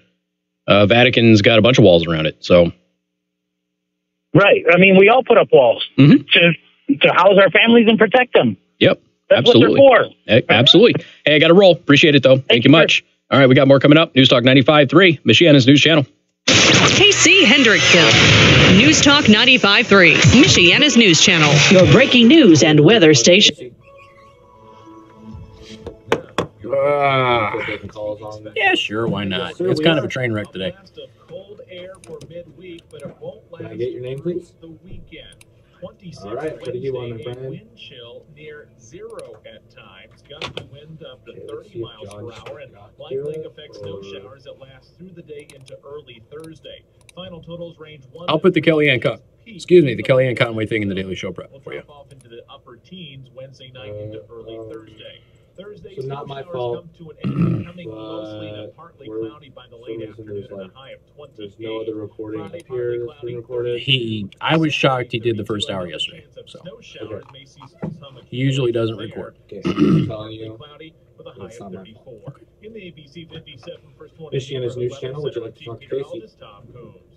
Would you like to talk about, sir? Congress in the final year for some local mayors, and there's a what would you like to talk about? This is Casey Hendrickson kicking off 2019 with our first Pass the Mic of the year at 12 noon on Friday, January 11th at Monterey Mexican Bar and Grill in Mishawaka. As always, there's a special try to get you on, sir. All of my favorites. It may be cold outside, but we'll heat things up with hot topics at Monterey Sizzling Grill. Pass the Mic with Casey Hendrickson, Friday, January 11th at Monterey Mexican Bar and Grill from 95.3 MNC. Hi, I'm Chris Kramer from C. Kramer Interiors. Why do we carry the lines of furniture we carry? I believe in the quality. I believe that it's a value.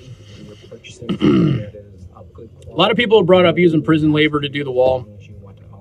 It's typically a little more classic, so it's not going to be transportation. Yeah, transportation, that sort of thing, but you're not paying their salary, so yeah, it'd technically be cheaper. There's a security issue with having people who are not invested in doing a good job. Do a good job. Yeah. So I can see the benefits, but I see a lot more. Yeah, there's some risk involved in that. Case, even if it passes, it's not going to happen 90% of the time. True. Very true. Last you a lifetime. Come in, look at what we have. They were talking about the background checks from earlier in the show. Show you what we can do. How about background checks on auto sales, drinking, or reckless aggressive driving?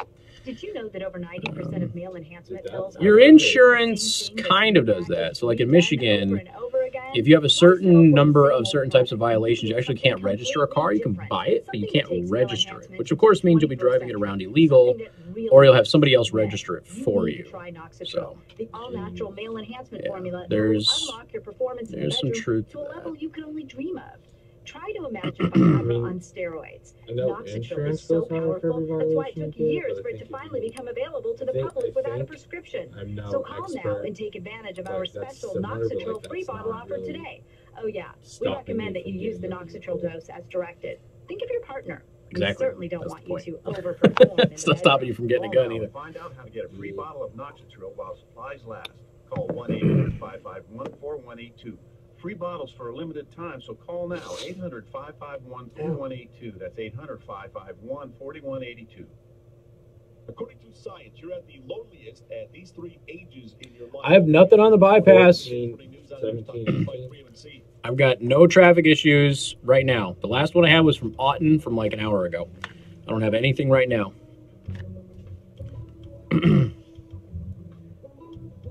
Hey, good afternoon. Thank you for tuning in. News Talk 95.3, Michiana's news channel. I am your host, Casey Hendrickson. Phone number 574-25-95-95.3. That is 2595953. You can also send a text message to 45364. Please put MNC at the beginning of that message. And traffic is driven by R&B Car Company. Locations in South Bend and Warsaw. R&B Car Company are your used car experts. I don't have any listed accidents right now. People are asking me. I've got nothing. You got something? You're holding your microphone like you want to talk to it. Like you want to wait. Sweet, verbal love to it. No, not right now. Okay. All right. So Joe says he doesn't have anything either. But if you see anything out there, please let us know, especially with the weather. Yeah, I saw a sub $2 gas as well. And then I saw a $2.30 gas. So if you see something that's under $2, get it. All right. Bunch of positive reaction to the president walking out of the meeting with Democrats today. If you're just tuning in, once again, the president had a meeting with Nancy Pelosi and Chuck Schumer. And he said, look, I'll open the government back up again if you give me a wall in 30 days. What do you do? Will you give me a wall in 30 days? Nancy Pelosi says, no. And he said, all right, later. And he walked out. And then Republicans came out and had a press conference out front with the vice president. They said the White House's door is wide open. We keep trying to end the shutdown. Democrats keep saying no. And we're going to go ahead and we're just going to be, cautiously optimistic that they'll finally get their act together and say, yes, we're going to do what the American people want to do and why the president was elected. So once again, president walked into a meeting with Nancy Pelosi. Chuck Schumer offered to end the shutdown today, and they declined. 574-25-95-95.3. That's 2595953. Brian, welcome to the program. Good afternoon, Casey. What's up? About the border wall, I've got a way that Mexico could pay for it, and they don't need to pass a bill that puts funding in it for the wall. Okay. So the last proposal by the Democrats included $12 billion increase in foreign aid. Correct. Well, the caravan pointed out a crisis for Mexico, too, from Guatemala, Venezuela. They've got illegal immigration problems as well. Yep. So if we offer Mexico, let's say, I don't know, $8 billion so that they could build a wall to protect themselves, maybe they could carve out $5 billion of the money that we gave them to build a wall for us as well. Then both problems are solved. So just have the wall built on Mexico's side of the border. Sure, why not? Well, I mean, they're building a southern one now. They just announced today that they're beefing up their southern security because they don't like this caravan mess any more than we do now. They used to promote it, but now the caravans are coming so frequently and those people are not leaving. So Mexico's got an issue with it now. So Mexico's a bunch of bigots as well. Yeah, absolutely. Yeah, I know. They're securing their southern border today, those racists. Absolutely. Yeah, it's... interesting. There might be some interesting play around there. Trump's got some options, and he's always maintained that trade deals would pay for the wall, and trade deals with Mexico would pay for the wall. Not Mexico's going to write a check. He's always maintained that. The fact that you still have people running around claiming that the president said that Mexico is going to write a check to the United States, which has never been the case, is asinine. But that just goes to show you how uneducated people are, because he's never said that. He's always said trade, and he's got a brand new trade deal with Mexico, brand new one. Right. No, right off the bat, Ford announced that they weren't going to move operations there. Right. That took money away from Mexico, so they don't necessarily have to pay us. We just have to keep money or take money away. Right. Now what the president has to do, so the president has saved the money. Now what he has to do is get Congress to allocate it. That's the fight that we're in right now. So. Yeah, and $5 billion is it's not. Yeah, $5.7 billion is nothing. It's not even as much as needed to fix the whole wall. That's just a section. I mean, but it's nothing. Yeah, it's 0.125%. It's to put it in perspective. If you were to go to buy a $4,000 car and you needed an extra $5, that's what it is. Yeah, basically. For our annual budget, that's what it is. All right. And it's just ridiculous that they're fighting over this. And something funny about the. You've seen the GoFundMe page for the ladders to get over the wall. Yeah.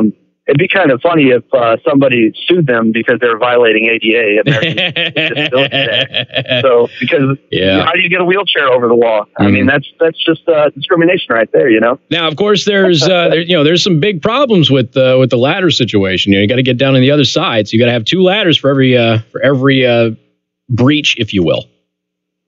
Well, maybe it's just a ladder on the northern side of the wall. All right, man, I got to roll. Appreciate it. Thank you much.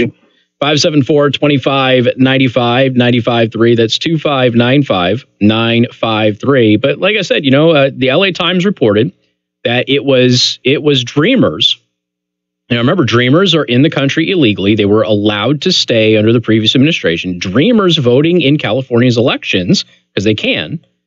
Dreamers voting in California's elections are what flipped those Republican districts to Democratic districts in the state of California. So, like I said, if you don't think there's a political component to this, to buy votes, like I said, you're nuts. Dan, welcome to the program. Thanks for taking my call. Hi. In all of this, I've not heard anybody talking about the Democrats looking at the Americas without a border or achieving UN Agenda 21. Mm-hmm. They must feel that they're so close that they need to resist this wall. Maybe. I mean, it's, I suppose, possible. I don't know how many Democrats are running around with any knowledge of Agenda 21 and actively doing that. Obviously, you could have the string pullers, if you will, steering everybody in that direction without them knowing what they're supporting. That's what I believe is happening. Yeah, it very well could be. I think it's more likely that they've seen the results of how they win elections with this. And then when you talk about La Raza, their plan, they even speak of it, populate the southern state or the border state with Mexican and they're changing their name, though. Yeah, La Raza's changing their names because they got a marketing problem. Turns out that people in America don't like racist Hispanic organizations like they don't like white supremacist organizations either. Yeah. Go figure. We're not racist, right? Yeah. So they're rebranding. Yeah, the whole we need to make Aztlan again and all of that stuff. Yeah. Yep. But I think the Democrat Party believes that the wall will be obsolete, and if any attempt to build the wall will impede the Americas without borders. Maybe. Very well could be. All right, man. Appreciate it. Thank you much. Like I said, I don't know how many of them actively are aware of that. I don't know if there's an Agenda 21 issue here. It seems much more to me that they've seen the immediate benefit of allowing illegal immigrants to vote because it helps them in elections. So, Jim, welcome to the program. Good afternoon. Hello. Hi there. Got a simple solution. They don't want a wall, fine. Mm-hmm. Just let our military make minefields, practice making minefields out there. And simple solution. Just put up signs saying there's minefields. Yeah. The first coyote that walks across that minefield. Oh, man. Can you imagine the humanitarian stories on that? Jeez. I mean, this kid died from having a disease that had nothing to do with us at all. And look at how the media eviscerated the Trump administration and ICE and Border Patrol and everybody else for this kid dying from a disease. Can you imagine if somebody got blown up? There to test it out.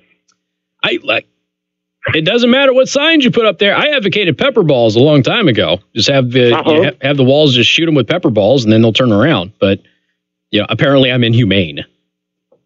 So there's sections where there's no sense at all. They need to do something. Sure, absolutely. All right, man, appreciate it. Thank you much. 574-2595-95.3. Something has to be done. Whether or not a minefield is the way to go with that, probably not. But Bob, welcome to the program. Hi, how are you? I'm well, man. What's up? Hey, I got a different subject to talk about real quick, and I'll hang up. Okay. 574-2595-95.3. Jim, welcome to the program. Hey, hello, Casey. Hi. So, talking about the wall. Yeah. I was just wondering if you could clear something up for me. Mm-hmm. I heard Haney say last night, that Pelosi and Sheila and them approved the wall last year. I've been hearing that from a lot of them guys. Mm-hmm. If the wall was approved by the clowns, then why didn't we get it? Trump was the president. No. They had approved previous wall funding. This goes back to the Bush administration. Now, when President Trump came in, there was, I think it was $200 or $300 million that had not been used in that fund yet.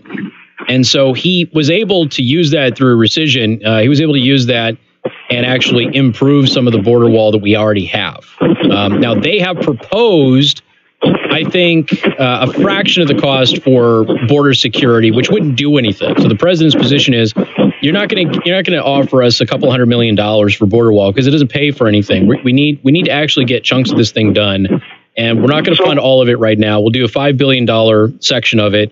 Let's get that done. We're doing the upgrades, and there is some new sections that are being put up around San Diego. That's probably what you're thinking of. Well, go ahead. I'm just saying, I hear it from Hannity. I hear it from all these guys that they approved it last year. So you're saying they didn't approve. I don't know of Democrats approving any new wall last year. Now I have to look at it. I think what you're thinking of is some of the stuff that the money that had already been allocated. So we might have some confusion about new funding versus funding that was there, and then using congressional authority to give that money allocated towards border projects, because that did happen. Well, in that case, I think Hannity should quit saying that. I mean, he says it over and over and over. I don't know exactly what he's. Yeah, I don't know exactly what he is saying. I don't know if he's referring to them actually having something new done last year, or if we're just talking about the funding, or if he's talking about them approving and supporting the wall in previous years. I don't know exactly what you're referring to. So. Well, the other feedback I'm getting from people that are Trump haters are saying that you can't put walls up where people own property that don't want walls up. Is that BS or no? Well, no. You can use eminent domain, and that's already been established. So, which means what? They're just going to kick people out and take their home? No, they can take a portion of their backyard and build a wall on it. Yeah. Oh. Yeah, they can do that. They're not going to take people off of their property. No. I got to roll, though, man. Appreciate the call. Thank you very much. Yeah, the eminent domain thing has been addressed many, many times. And there's not that many issues with it on the southern border either. MNC News Time is 4:31. Time to check out Masters Heating and Air Conditioning online at mastersheatcool.com. Masters gets there faster. This is Michiana's breaking news and weather station.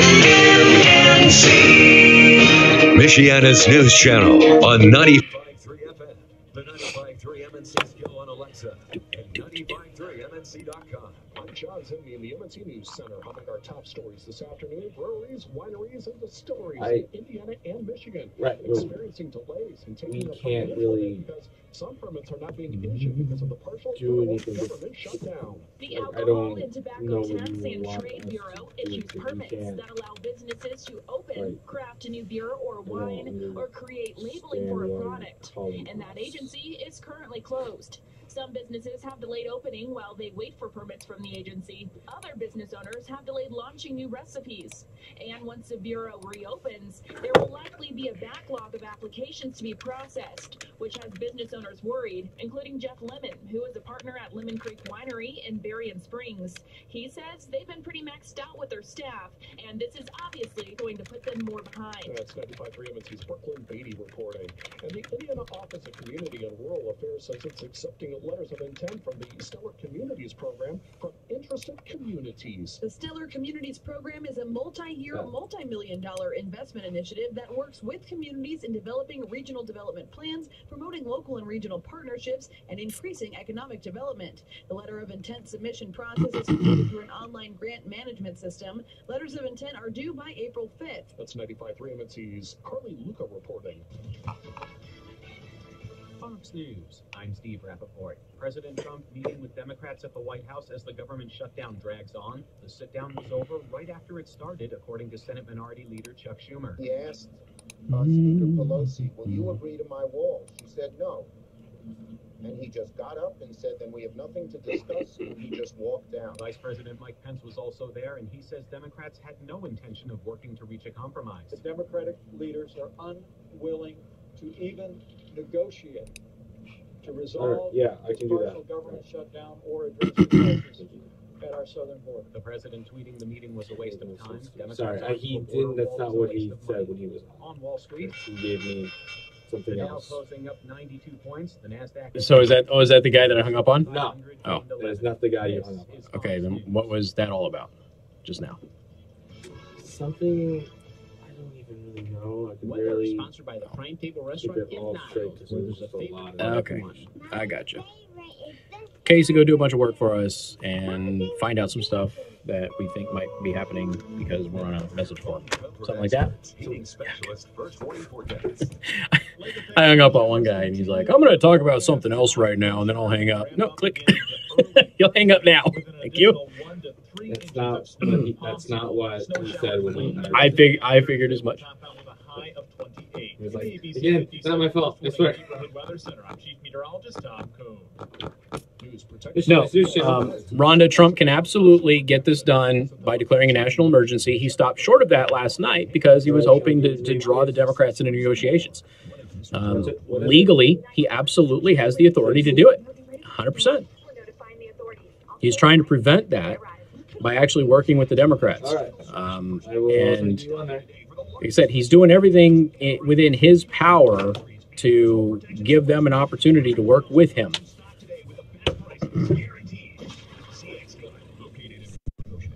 Sarah Silverman says that Hulu canceled her I Love You America show. Oh, darn.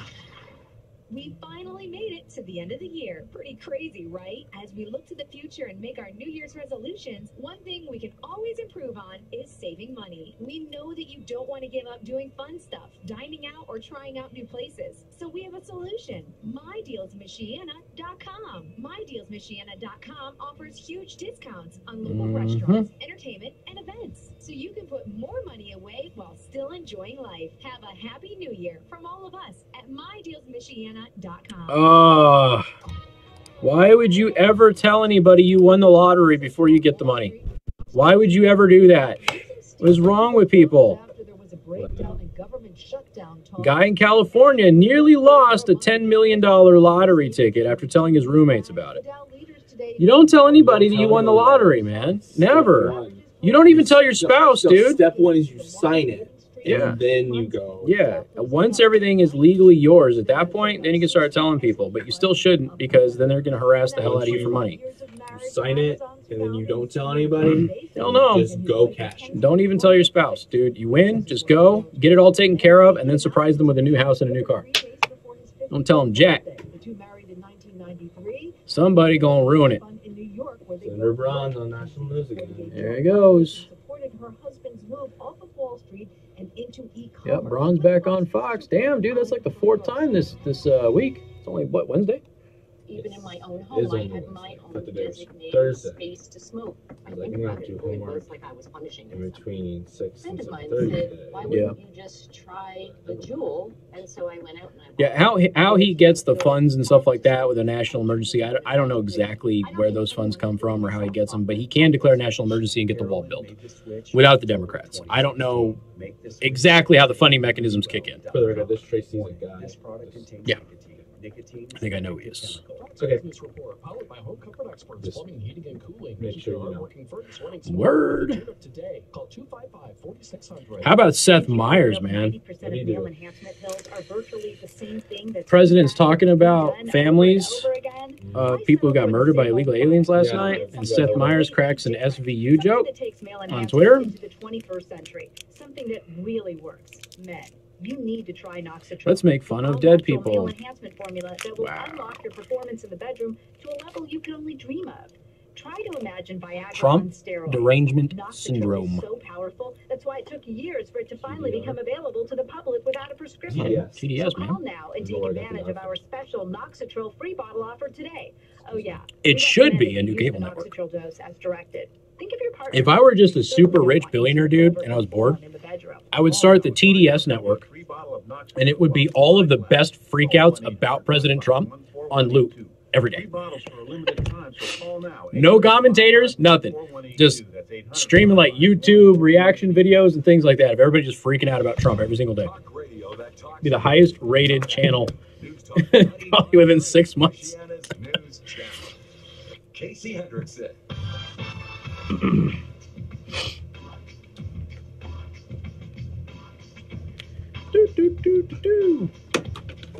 All right.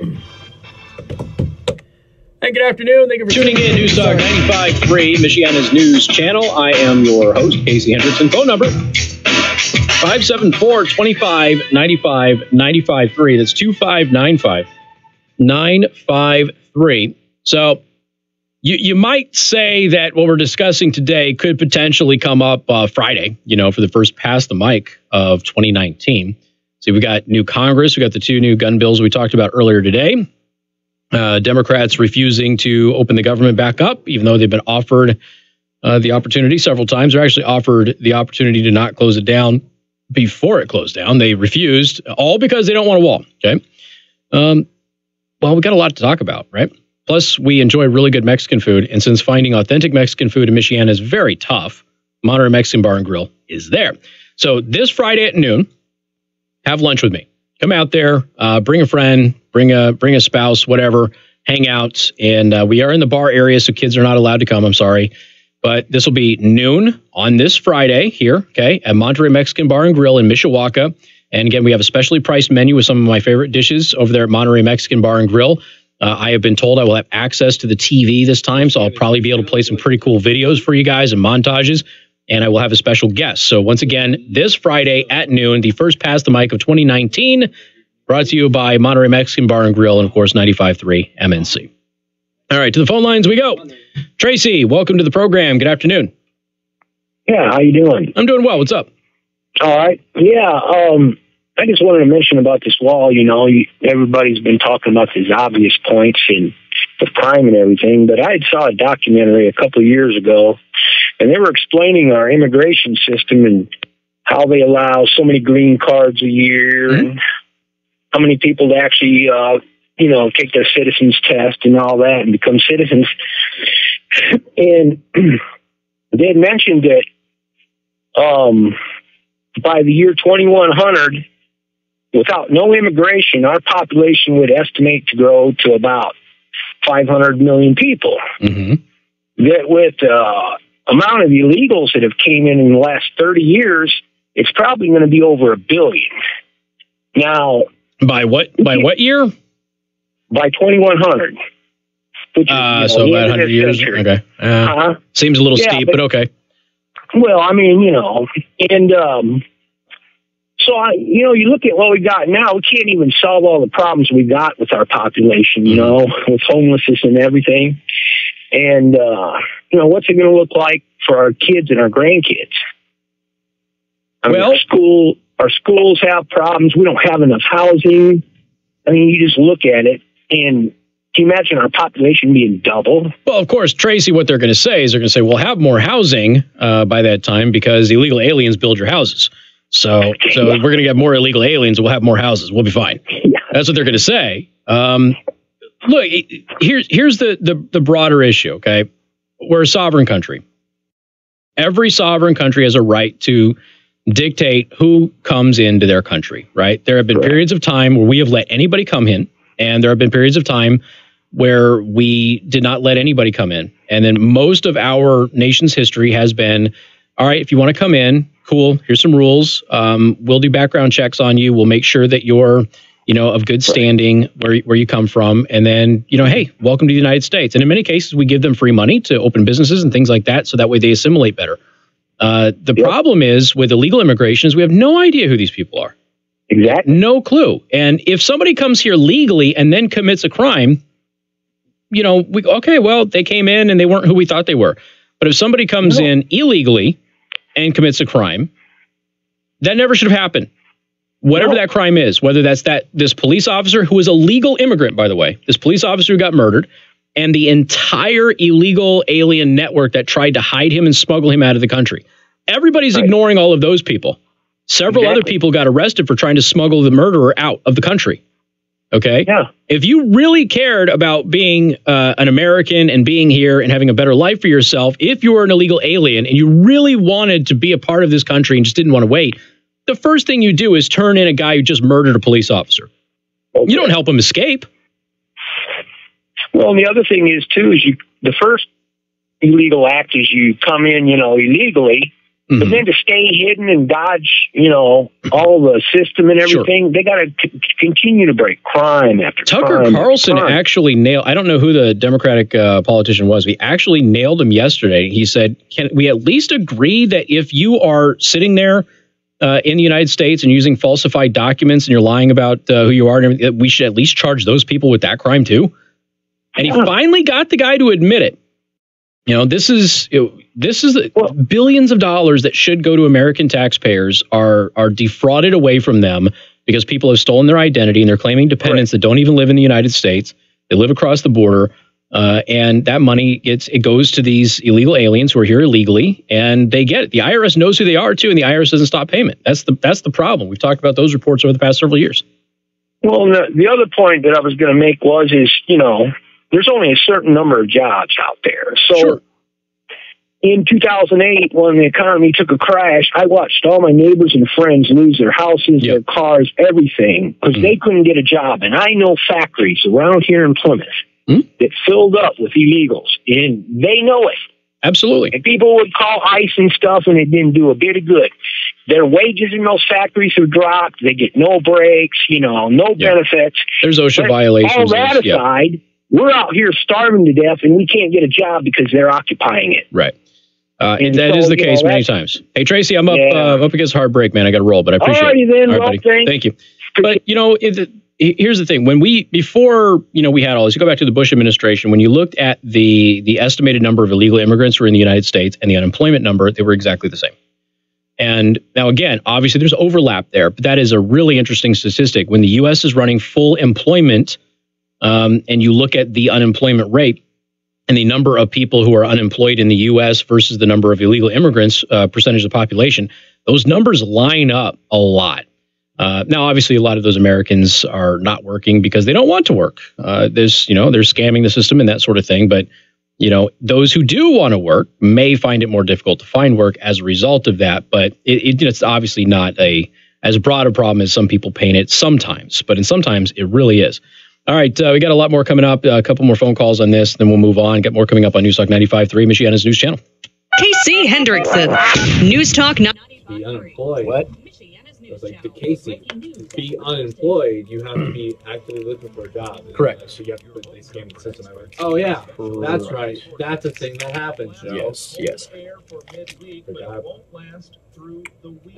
an ass. 26 Wednesday, a wind chill near 0 at times. Gusty winds. Loves on 17, still 193. Light lake effect snow showers that last through the day into early Thursday. Final totals range 1 to 3 inches. Peak in the lake effect zones. We'll drop off into the upper teens. We got some new clocks, Alex. We're at 46 now. Snow showers come to an end, becoming mostly to partly cloudy by the late afternoon and a high of 28. Friday, partly cloudy, 32. Saturday, 32. Another chance of snow showers. May see some accumulation there. I saw a lot of 225 today. I saw 199. My wife said she saw $1.99 in a different place. So they're still out there. So if you see $1.99 or less, get it because it's popping up. $2.99. Saw the one at Loves. I drive by that. Yeah, 193 is a good price right now. And then I saw 225 right across. Yeah. And that's why we've made our weather text alerts. Yuppity, scappity. Again, text weather to 45364 right now. Message and data right to fly. Complete privacy That's traffic report, right? Yeah, man.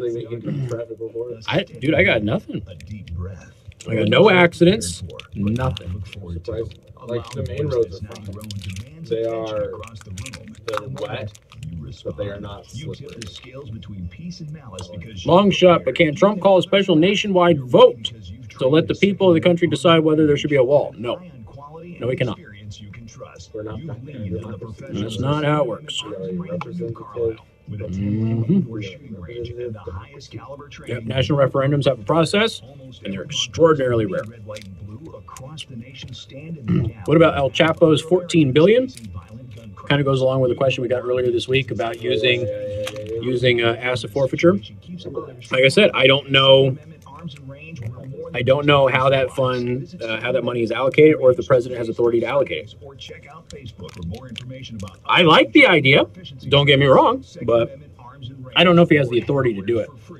Stop by I'm today. going to label Hi, this. This is Dwayne Miller with Good Faith Management, and this I buy houses cash. last If you own segment. a house and want to sell it fast and for a fair price, call me at 574-294-5678. I can pay cash and close in as little as 7 days. Okay. I buy houses in That's fine. any condition, any price It's all been the same range, thing any anyway. location.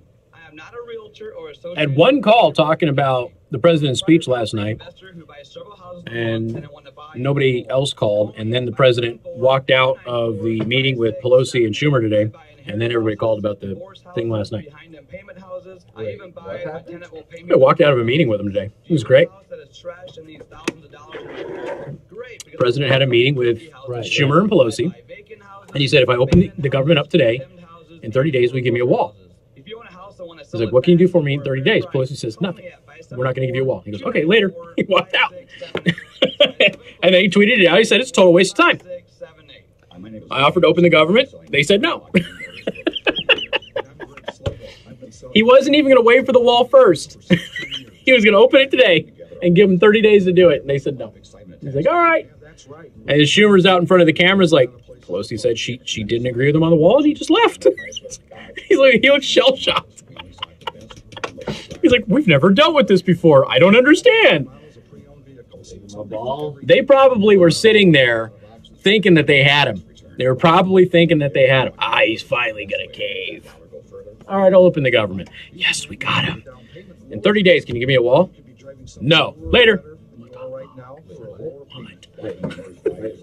What just happened? I guarantee you they were facing away from the door, and he got up and walked between them. Oh, yeah. Absolutely. So they're just like, wait. I'm Dave Anderson. And I'm Greg Slabaugh. It's Black Monday Motors in Elkhart, a tradition of caring since 1954. Free concert tickets, flexible schedule to fit your. I thought you were supposed to read that, Casey. To be creative and create something that will make an impact in this community. Oh, he gave me the script just in case, but nobody told me to do it, so I haven't done it.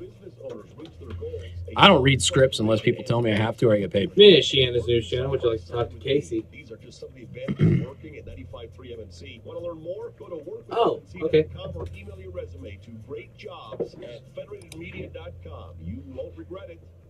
Your top news during Michiana's morning news first thing weekdays from 95.3 MNC, your breaking news and weather station. Okay. Alright, I will pass that on to him. Alright, thank you.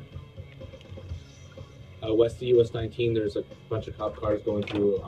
Come on and tell everybody about it. Oh, okay. And good afternoon. Thank you for tuning in. It's our 95.3 Michiana's News Channel. I am your host, Casey Hendrickson. Joe's got a traffic update for everybody. What's going on? I just got a call from a caller west of US 19. There is not an accident, but there is a bunch of squad cars and cops going through another car.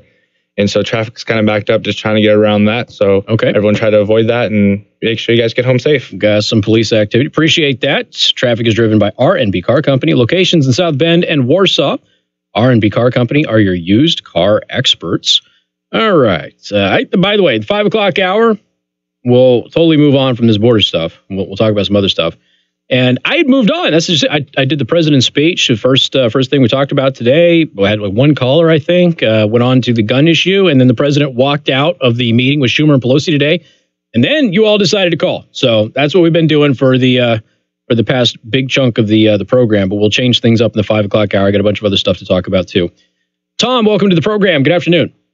Hello, Casey.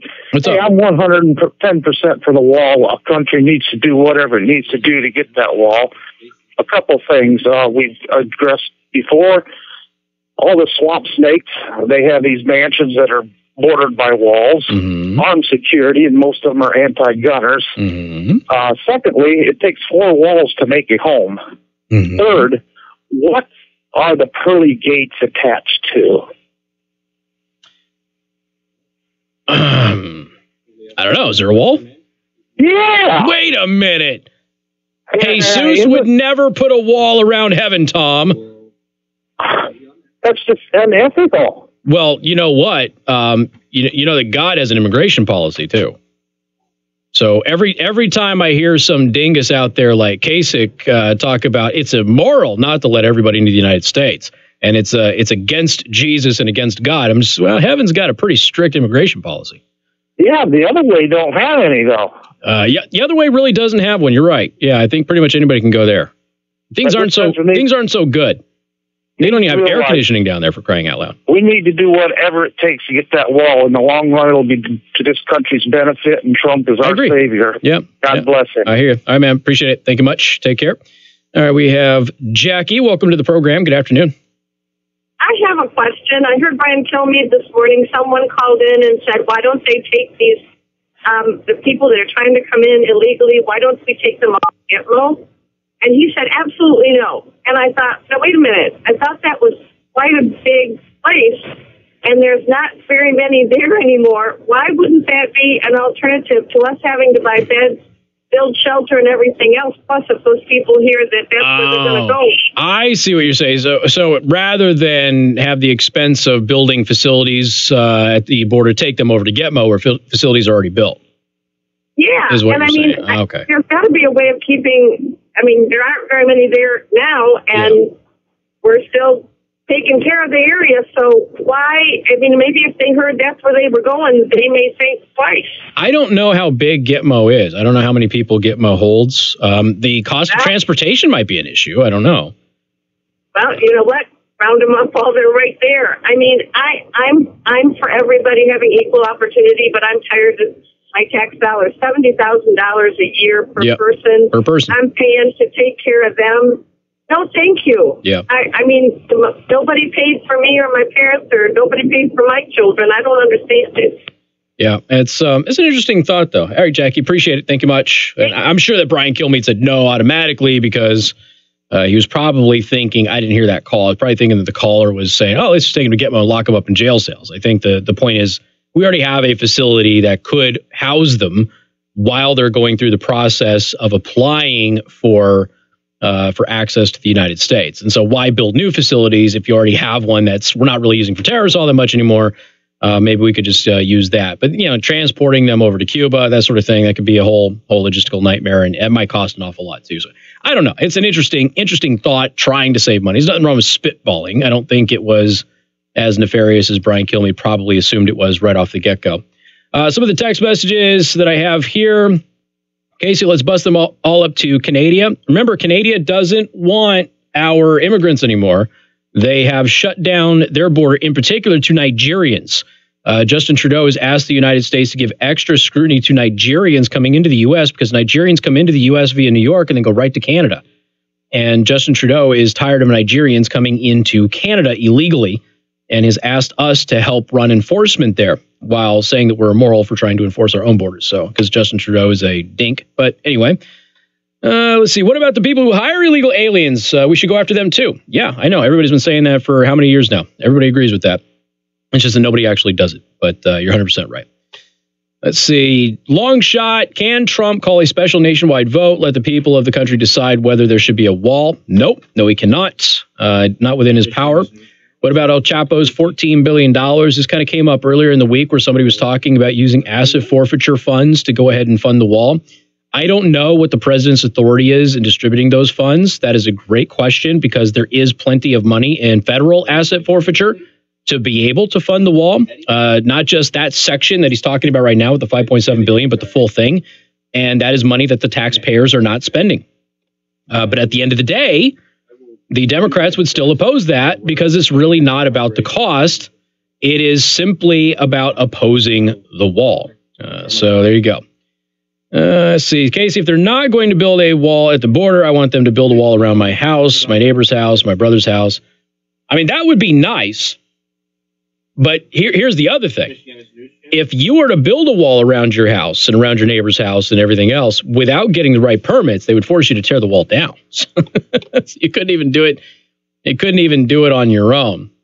Look, there's a lot to this, you know, but the president last night, he made a very good case, and it was an honest case. It was a truthful case with how many people are coming across the dangers to Americans as a result of this. Like I said, thousands of Americans are killed every single year by illegal immigrants. Thousands, okay? Way more than AR-15s, way more than AK-47s or any rifle or anything like that. And look, we got 2 bills from Democrats today changing gun laws, okay? 2 bills changing gun laws. And again, going after primarily those big, bad black rifles, right? Those awful, horrible things, those high-powered rifles. And they don't even take that many lives every year. Okay. And I'm not minimizing the lives that they do take illegally, folks. I'm not doing that. But, rifles are rarely used to commit murder in the United States of America. In many years, shotguns are more likely. And of course, handguns are the primary culprit. There's a lot of years out there where hands, hammers, baseball bats, all of them are used more than rifles to actually kill somebody. Of course, you got knives and everything else too. Joe's mentioning knives. Knives kill way more people than rifles do. But, they're sitting here and they're going, we got to do something to save people's lives. So let's do these 2 gun bills at the same time that they're refusing to let the government open up to build something that would save far more lives than their gun proposals would. Isn't that interesting? Kind of interesting stuff, don't you think? 574-25-95-95-3. That's 2595-953. Got a lot of other stuff not border related to discuss in the final hour of the program today. That's coming up next. WTRC FM and HD1. Niles, South Bend, Elkhart. News Talk 95.3, Michiana's News Channel. Stories right now. No deal at I didn't think Gitmo would be big enough to house that many people. Somebody give you a number? Somebody said there's 775 and they were overpopulated. So let me look it up. Gitmo capacity. President tweeting just left the meeting with Chuck Doot, and doot, Nancy, doot. a total waste of time. And Senate Minority Leader Chuck Schumer also. I mean, so in 2005, 242 detainees were moved out of Gitmo. Gitmo's a small place, man. Will you agree to my wall? She said no. And he just got up and said, then we have nothing to discuss, and he just walked down. As a result, the president still lacks border wall funding, and the partial government shutdown now set to enter its 20th day. At the White House, There's no capacity.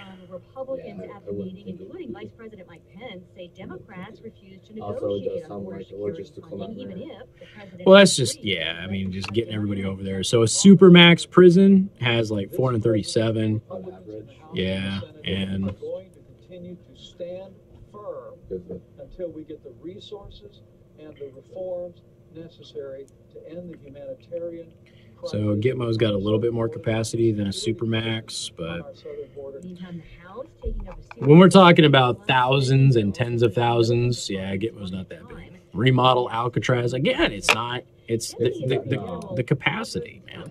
Well, it's also not. It's a national park now, for one. But It's been also unretrofitted. It has to be updated. yeah, everything would have to be replaced in there. For the new attorney general to build a team that he wants around. If you're trying to save money, that is not how you do it. nominee William Barr are set for next week. This is Fox News.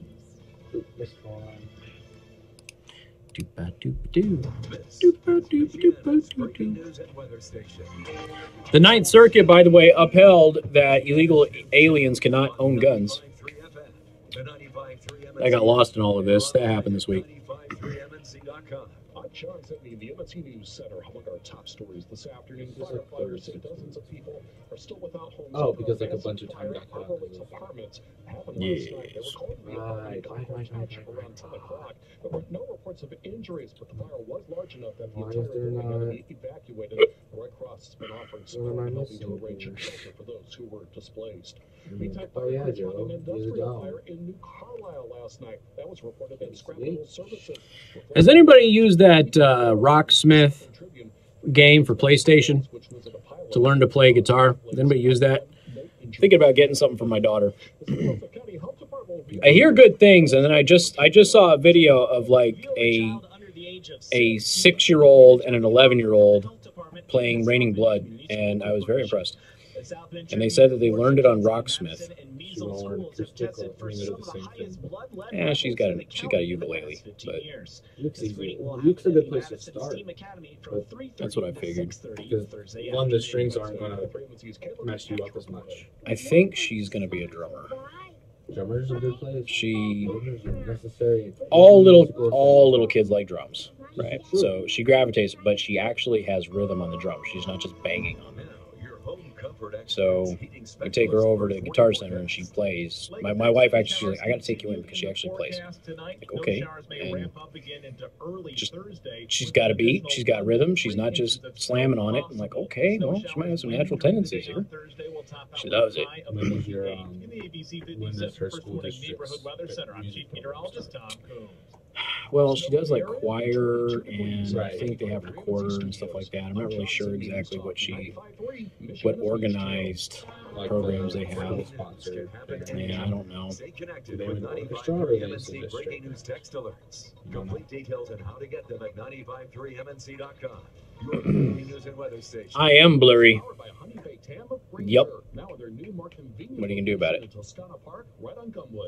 They help to celebrate life, one meal at a time. Alcatraz holds 1,576. So cool. It's enough for 1 day of illegal immigrants.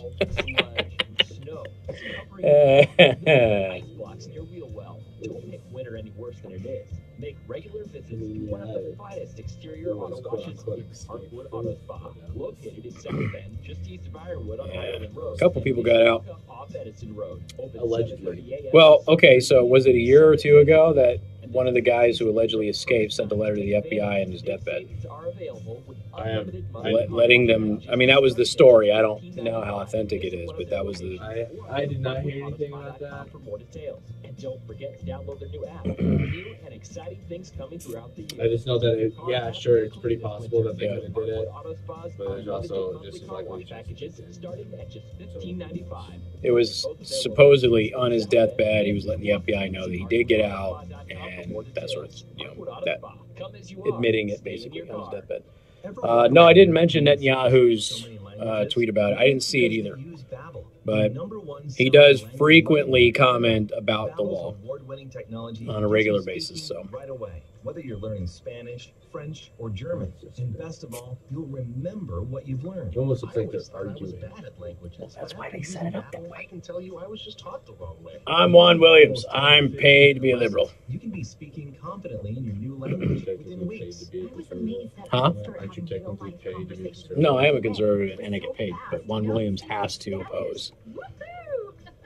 No wonder even crap that I know that Juan Williams doesn't agree with, like he has to play the role on the network. Like, I've got to take up the other side. I have to, even though I don't agree with it. Bongino versus Geraldo the other night. That was good television. Those of you who didn't see that, they were straight up screaming at each other. Casey Hendrickson from the Mid-States Construction Studio. Mid-States Construction, one of the nation's leading authorized builders of new core building systems. On News Talk 95.3, Michiana's news channel, your breaking news and weather station. And good afternoon. Thank you for tuning in. News Talk 95.3, Michiana's news channel. I am your host, Casey Hendrickson. Phone number 574-25-95. 95.3. That is 2595-953. Do want to thank our sponsor, Second Amendment Arms and Range, located in New Carlisle. Mention me, get half off your range time. Go to secondamendmentarms.net to learn more. I do have a report of an accident westbound on the bypass between 19 and Elm. I know you're all shocked that there's an accident in Elm, but again, westbound on the bypass between 19 and Elm Road. Traffic is backed up pretty far.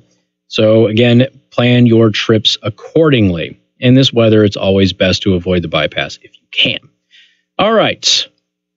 What do we have here? We've done a lot of border stuff today. I don't need to do any border stuff. I won't tell you about the Ninth Circuit ruling that illegal aliens cannot legally own firearms in the United States. A lot of people are trying to make that case here recently. What do we have? Where'd it go? Nope, that's old stuff. I just had it. Where did it go? There we go. Yes. A feminist has been banned from a bar. Happy 5 o'clock, everybody. I'm taking the lighter road here in the 5 o'clock hour. Feminist has been banned from a bar after a gay man complained. It's too rich. It's what? This is going to be good? Joe says this is going to be good. I love blue on blue hate crime stuff, man. I love it. A feminist was banned, or is it technically rainbow on pink? How does that? I'm trying.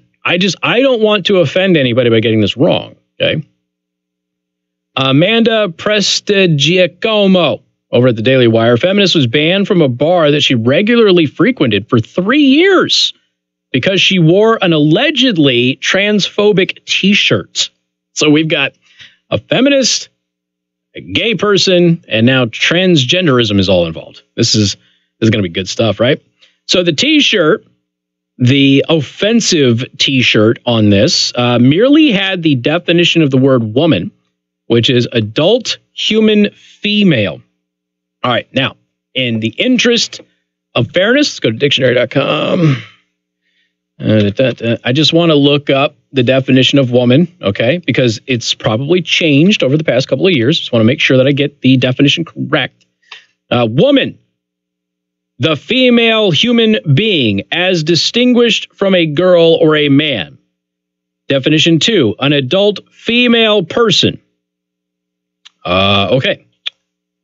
Wow. Dictionary.com must be really offensive then. I don't go to Webster's anymore because they suck. All right. So anyway, this feminist was banned from a bar that she was a regular customer at for 3 years because a gay guy thought that her shirt was transphobic when her shirt simply had the definition of woman, adult, human, female, which is what the dictionary says. We just confirmed that for you on the air. Apparently, this is controversial. Five Clouds Tap and Bottle, a bar located in England, has confirmed that Rebecca Wershbale was banned over the T-shirt, according to the Daily Mail. Wershbale's 34 years old, says she was stunned when she was informed by a female bartender that she was no longer... Oh, they sent another lady to do it? Dude, not cool. Not cool at all. They were too scared to send a guy. They got a gay person or a transgender person working there? That might have been softened the blow a little bit. I don't know. So anyway, they sent a female bartender over there. Says she was no longer welcome at the establishment because of a complaint was made about her apparently offensive T-shirt. Okay, so instead of just going, yo, we got a crazy person like quacking off about your shirt, can you just like turn it inside out or something or not wear it again? So instead of doing that to a patron who'd been there for 3 years, instead of doing that, they literally just banned her from the bar because one crazy person complained. Okay. She told me that the T-shirt I was wearing was upsetting people because it was transphobic and not inclusive, so I was barred. I have money that the gay guy that complained has probably frequented this bar a lot less than this woman has. I've got money. So they've allowed a regular customer who's been coming there regularly for 3 years, according to her. I got no reason to doubt what she's saying. Who probably gives them a lot of money, probably just banned her because somebody who had just come in there for the very first time, right?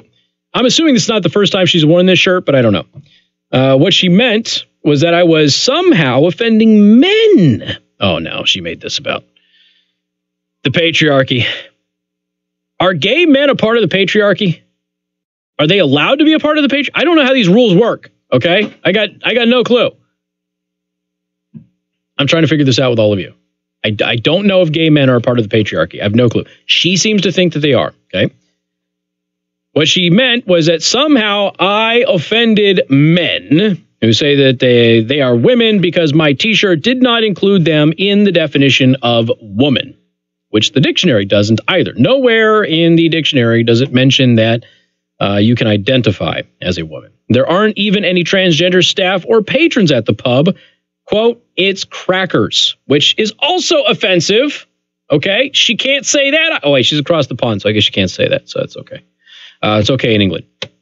The feminist said that a gay man named Micah Johnson, whom she tried to speak to before she was banned, complained about the shirt. I sat down next to him and asked him how he was, she recalled. He said, I don't want to talk to you, to be honest. Please leave me alone. So I said, okay, and left it there. This guy's so triggered by her shirt.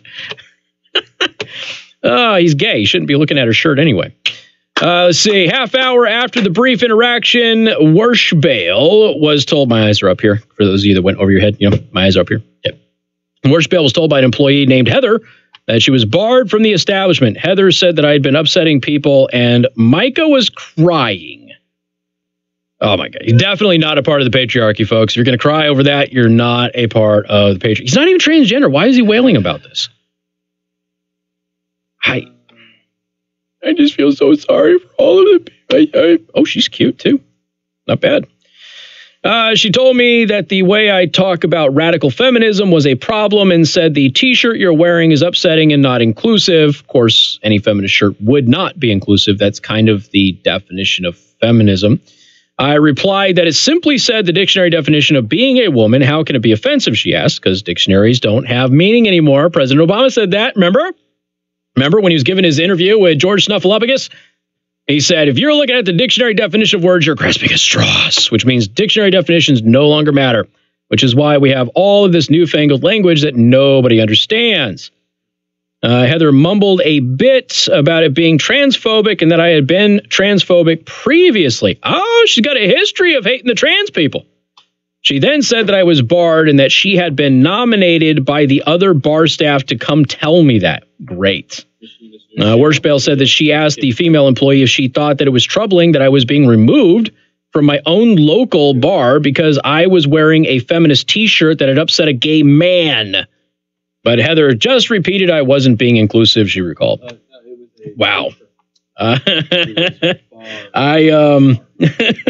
Folks, I just... Johnson apparently posted about his... Wait, who's Johnson? Oh, that's the Mika guy, I guess.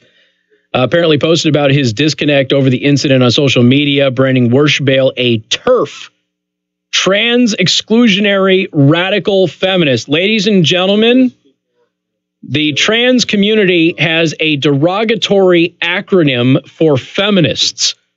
I want that to just sink in for a moment. The trans community has a derogatory acronym that they now use for feminists. They're called TERFs. Trans Exclusionary Radical Feminist. Text message Casey, so what do you think? Are you on her side? I'm not on anybody's side. I like the blue on blue hate crime here. See, when you're trying to relax in your favorite pub and there is a TERF wearing an anti-trans T-shirt, it's disgusting. And I'm so upset by it, he wrote on Twitter.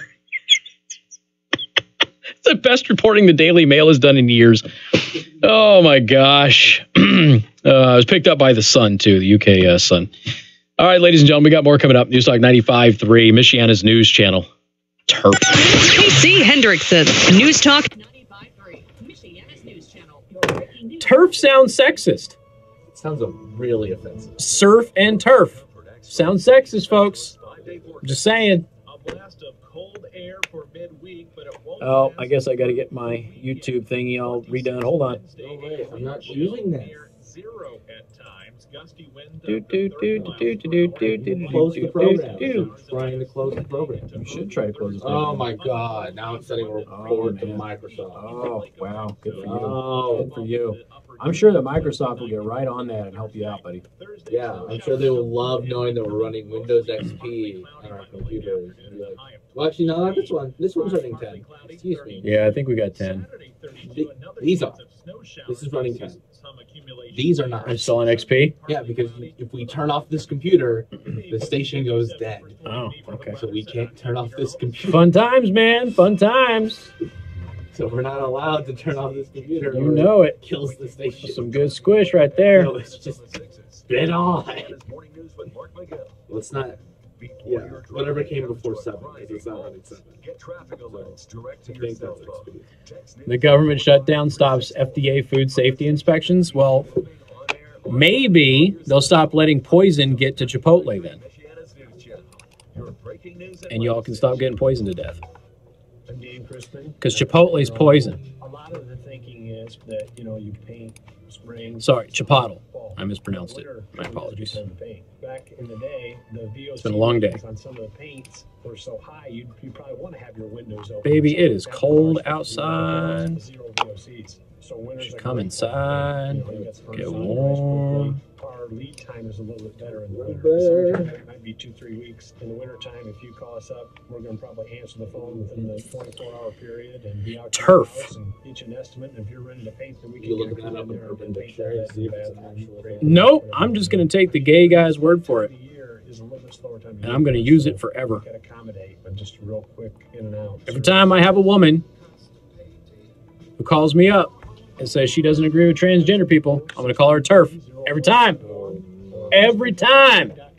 If I put my name on the job, I want it to be a good product. Maybe it's all the times he stopped by just to give you a hard time. Maybe it's all the times you piled in the little ones just to go sledding. Maybe it's singing in the car. Enter to log into this thing. When she's home. Really kind of annoying. Or maybe it's the ride home as a family for the first time. Not upsetting. No matter where you go or what you drive, build memories together this season. Happy holidays from R&B. Hi, I'm Dr. Terrence Mahoney. For over 30 years, we've been helping patients throughout Michiana improve the appearance and function of their teeth. Now it's your turn. Join me and our staff at Mahoney Family Dentistry for our denture and implant information night. How to use chopsticks like Mr. Miyagi. Step 1, get a 3D printer. Step 2, go to thingiverse.com. Step 3, download chopstick cheater file. Step 4, print it. In about 10 minutes, probably less if you got a fast printer, you will have chopstick cheaters. It will cost you like 2 cents.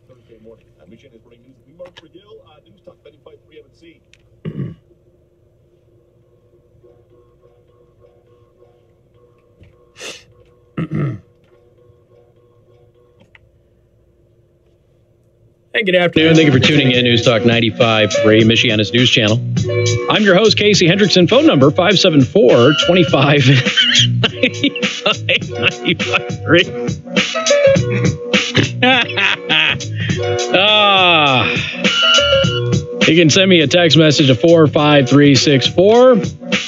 Again, please put MNC at the beginning of that. Traffic is driven by R&B Car Company. Locations in South Bend and Warsaw. R&B Car Company are your used car experts. Accident going westbound, bypass between 19 and Elm Road. Traffic is backed up.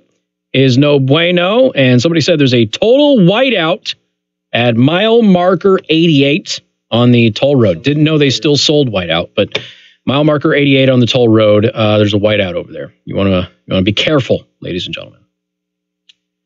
Let's see. Casey, a gay man can be a part of the patriarchy if he is a mucho macho man.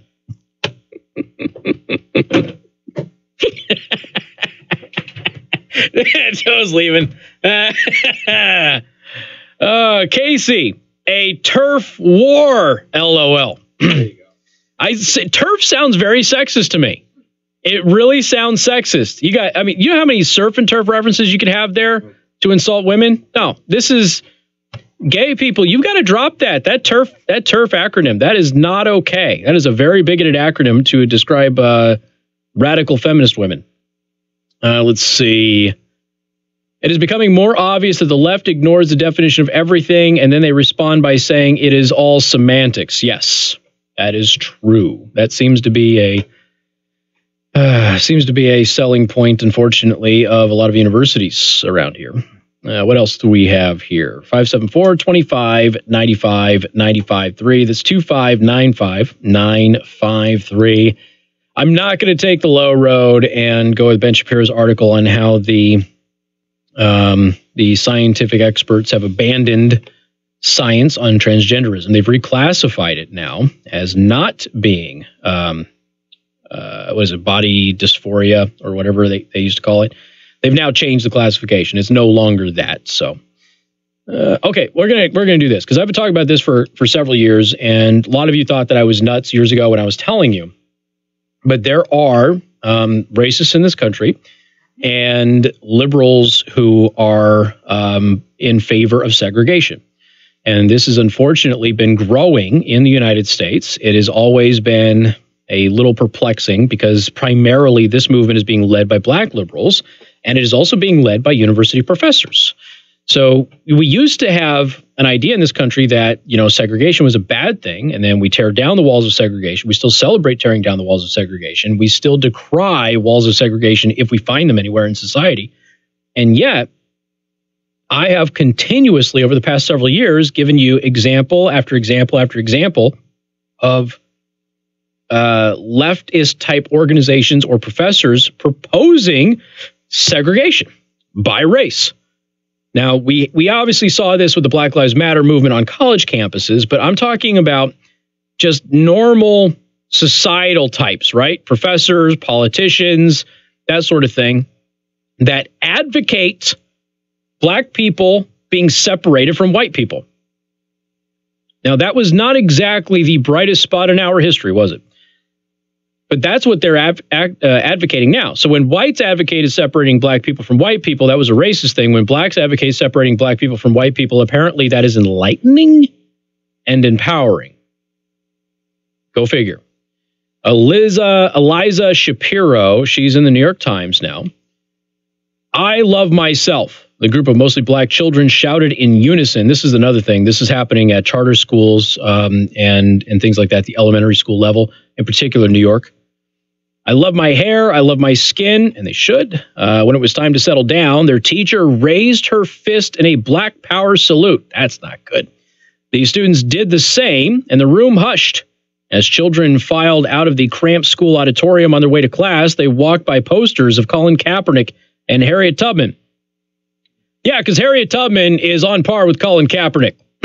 There we go. You want to talk about acting? You know, Colin Kaepernick, he did all of that because he got benched, right? I just want to reiterate that he didn't have a reason why he was kneeling. Nobody really told him, or he didn't tell anybody what the reason was until people started going, what the heck was going on? And then he finds, oppression, and he threw it out there. And then he proceeded, when he had his little tirade about it, finally explained it to the press, he proceeded to say, basically, America's a racist country. I'm not going to pay respect to a racist country who oppresses black people and minorities.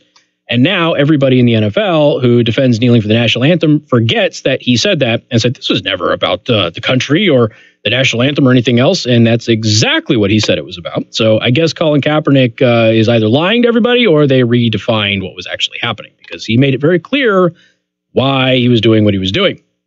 And that's after he had to come up with a reason for it. Let's see. It was a typical morning at Ember Charter School in Bedford Stuyvesant, Brooklyn. Whatever, it's in Brooklyn. It's an Afrocentric school that sits in a building on a quiet block in a neighborhood long known as a center for black political power. Okay, New York City has tried to desegregate its schools in fits and starts since 1954 Supreme Court ruling, Brown versus Board of Education. The school system is now one of the most segregated in the nation, but rather than pushing for integration, some black parents in this area are choosing an alternative. Schools explicitly designed for black children. Afrocentric schools have been championed by black educators who had traumatic experiences with integration as far back as the 1960s, and by young black families who say that they recently experienced coded racism and marginalization in integrated schools. Both groups have been disappointed by decades of efforts to address inequities in America's largest school system.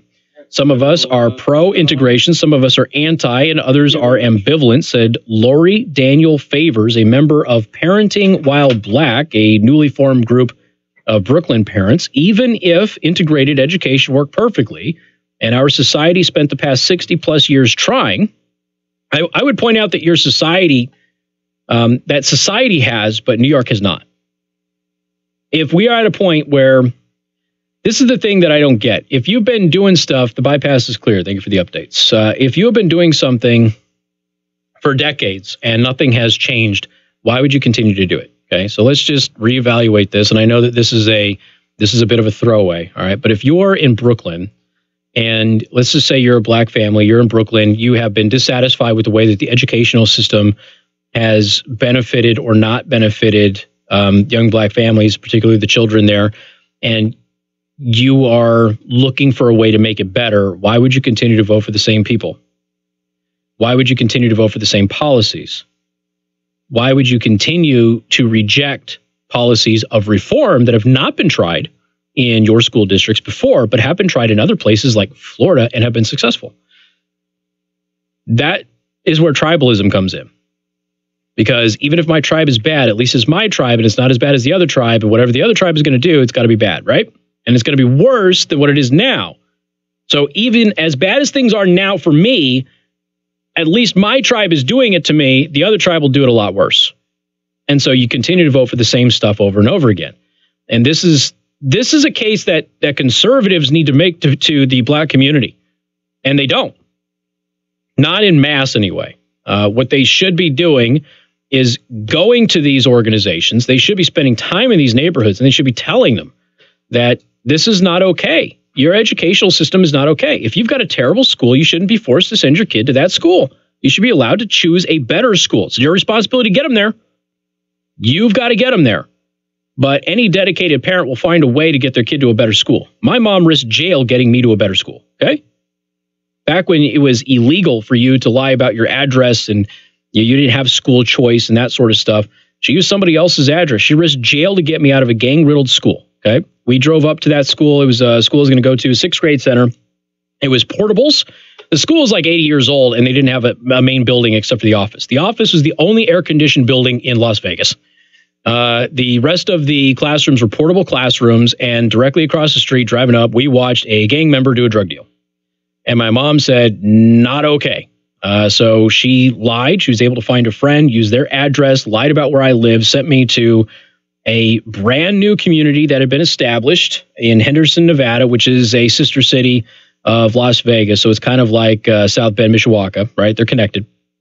And they were able to use their address. And we almost got caught a couple of times. In fact, the school had called us in and had an issue with it. They thought that we were using somebody else's address. There was a whole bunch of threats and everything else. We were able to deceive them, if you will. And lo and behold, I got a pretty darn good education as a result of it. And I only experienced like 2 shootings at my school. The funny thing was, okay, it's not funny, but it's kind of funny. So my mom moves me to this new school to avoid violence and drugs and gang activity and things like that. And the first day of the second year, a friend of mine got shot at school, on school grounds, on campus, gang shooting. Wait a minute. What the heck did we move you all the way across town for? Yeah, exactly. So anyway, I continue to talk about this, but especially in New York, this is a big thing in New York where they are advocating separating black kids from white kids. And it's all about empowering the black students and not having any whiteness around them and stuff like that. So again, it's just kind of interesting that we go from a point where, you know, segregation is supposed to be bad, right? And now all of a sudden it is a good thing. It's an empowering thing. The whole, we don't see color when you're being raised. We don't see color. Everybody is the same. You're all human beings. You all bleed the same color. And now that's racist to say that. It's racist to not acknowledge that there are different races. So everything's kind of changing. Like I said, we're upside down right now. It's an absolute mess. MNC News Time is 5:31. Time to check out Masters Heating and Air Conditioning online at mastersheatcool.com. Masters gets there faster. This is Michiana's breaking news and weather station. MNC.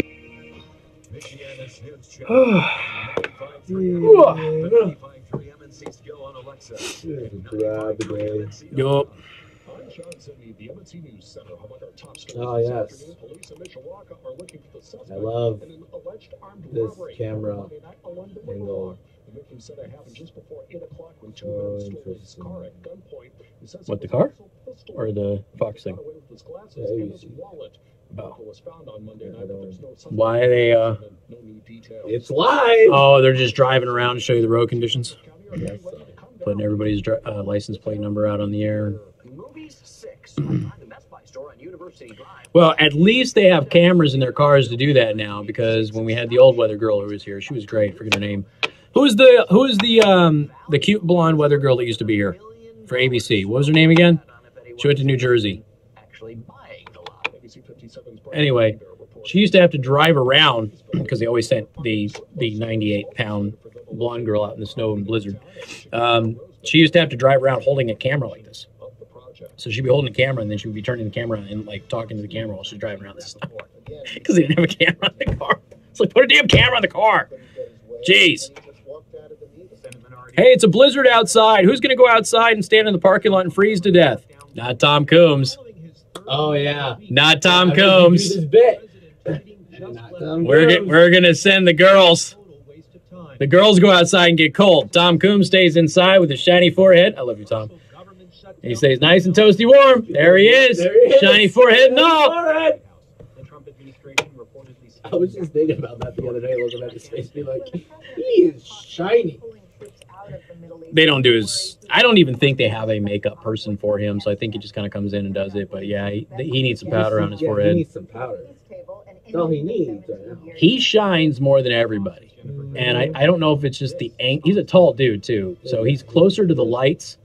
But there's an angle on his head that just reflects light off of it, and it's radiant.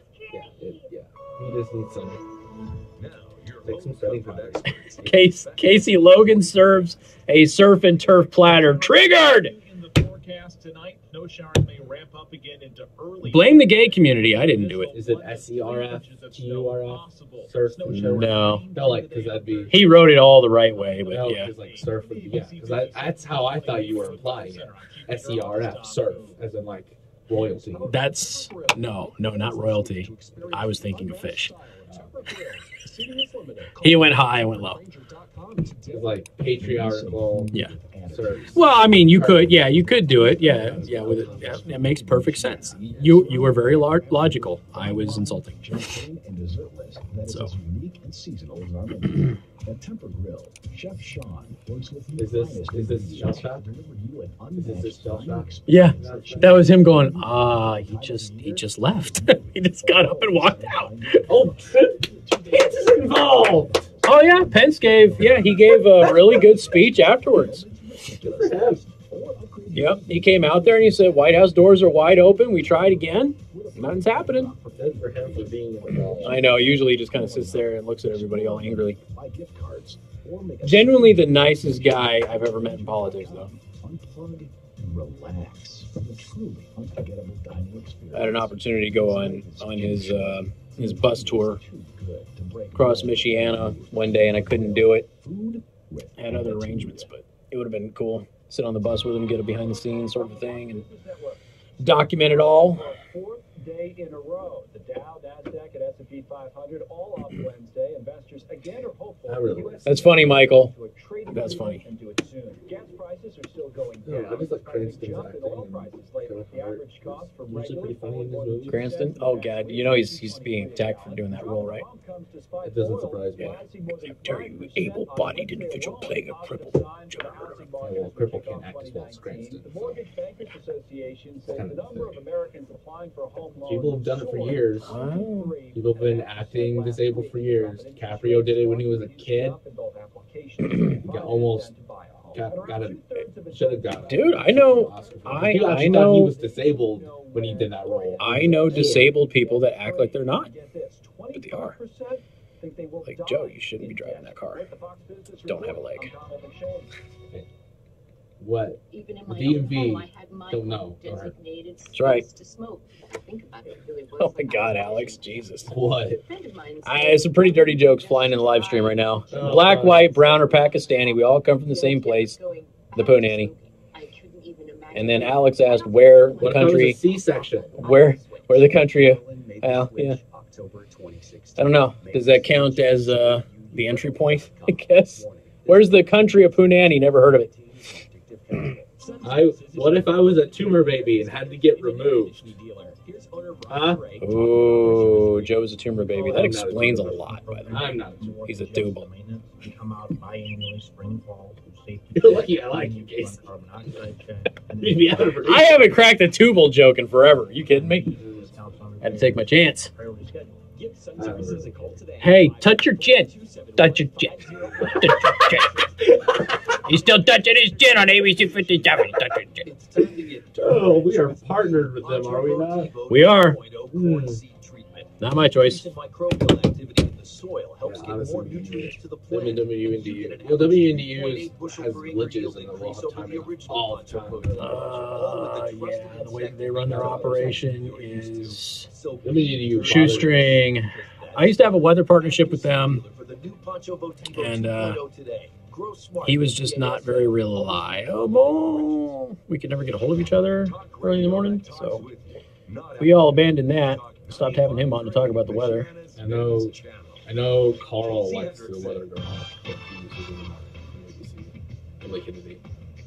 Yeah, Emily's great. Jackie something was the girl I'm thinking of. Their weather people are actually really good over there. And good afternoon. Thank you for tuning in. News Talk 95.3, Michiana's news channel. I'm your host, Casey Hendrickson. Phone number to join us, 574-2595-953. That is 2595-953. You can also send a text message to 45364. Please put MNC at the beginning of that message. Friday. On Friday, Joe's really excited. Like you're extra excited. Like I don't know if I should be concerned. So Friday, we have a very special taste test. The all new, I'm just going to pretend that this hasn't come out yet. All new, yet to be released Girl Scout flavor, caramel chocolate chip gluten free. Well, yeah, gluten messes me up though. I've got a wheat allergy. So this could be a game changer for me. I'm going to get Thin Mints, dude. It is what it is. Caramel chocolate chip, gluten-free Girl Scout cookie. This is what we're going to taste test on Friday. Again, this is yet to be released. This is a brand new flavor. And if it has been released, just don't tell anybody. I'm going to pretend that it hasn't. So we're going to taste test this, and that's going to be on Friday. So brand new Girl Scout cookie flavor. Yeah, Joe's very excited. 574-25-95-95-3. That is 2595-953. Somebody sent me a text, says, I'm curious, do you follow Cunin? Is it Cunin or QAnon? How do you say it? Quanon? What? No, I don't follow them because they're crazy. And they're wrong. So anyway, 574-25-95-95-3. That's 2595-953. Again, you can send me a text message, 45364. Please put MNC at the beginning of that message. I can only fact check a group of people so much before I say, all right, you're all crap. And even if they, like a clock, they're right twice a day, it's still, no. This is my issue with Alex Jones. Is he a really good radio host? Absolutely. I've just, a lot of my career has been fact checking that guy. He's not very good at getting information correct. Now, with that said, he has hired over the past couple of years some really good people. And a lot of those people I respect and like their work. But some of them, not so much. Democratic operatives funded by left-wing tech billionaire Reid Hoffman ran a widespread campaign using misleading Facebook pages in the run-up to the 2018 midterm elections. Wait a minute. Reid Hoffman funded fake Russian bot Twitter accounts that the Democrats created. Hold on a second now. Now, Rush Limbaugh called this the biggest story that nobody's talking about right now. He's got a very good point. So, a liberal billionaire gave money to Democrats to create fake Twitter accounts that the Democrats then used to follow on social media Judge Roy Moore in Missouri's Senate race. Now, Judge Roy Moore is the conservative who's falsely accused of sexual assault and rape.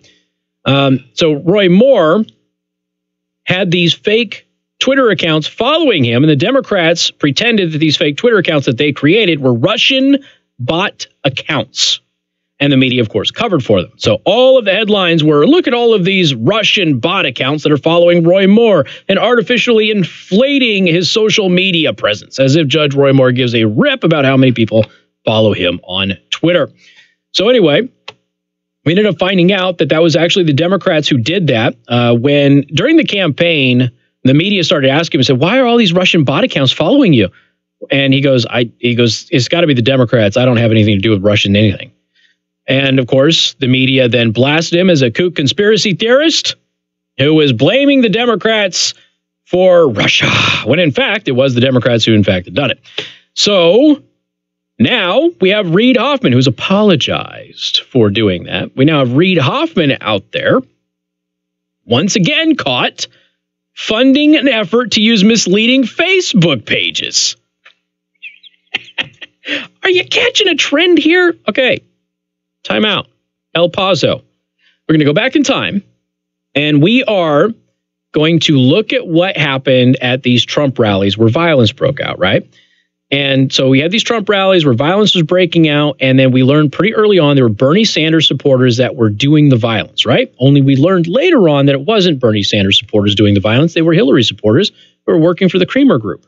The Creamer Group got caught red-handed because of Project Veritas undercover work, got caught red-handed admitting that they were the ones that were doing all of this. There was even a case where a woman had accused a man of assaulting her, and he had been arrested and he was sitting in jail awaiting trial. She had to drop her claim against him because she was caught on camera by by Project Veritas admitting that she had lied about the entire thing and that she worked for the Kramer Group. So that guy is now free, thank God, but he was only free because this information came out.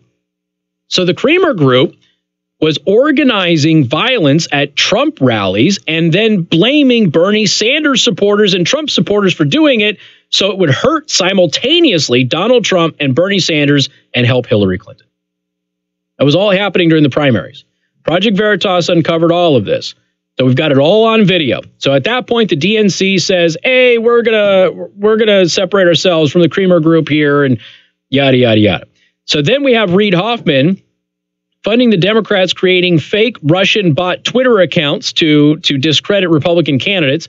And now Reid Hoffman, another, again, same liberal Democrat billionaire donor, is now helping create misleading Facebook pages in the run-up to the 2018 midterm elections. That's a separate election. That's not the Roy Moore election, folks. It's a separate election. So I'll give you some details on this coming up in just a couple of minutes. First, there's a new Congress, a bunch of new stuff happening. A couple of mayors are not going to be back, though Mayor Wood did say he was going to run for re-election. I'm going to have a special guest this Friday at noon for the very first Pass the Mic event. Okay, so that's going to be at Monterey Mexican Bar and Grill this Friday, 12 noon. I hope you'll join us. We have a very special menu, by the way, which has some of my favorite dishes for special pricing. I will try to make sure that they have the margarita machine up and running when I get there, since you all request that I have that up and running.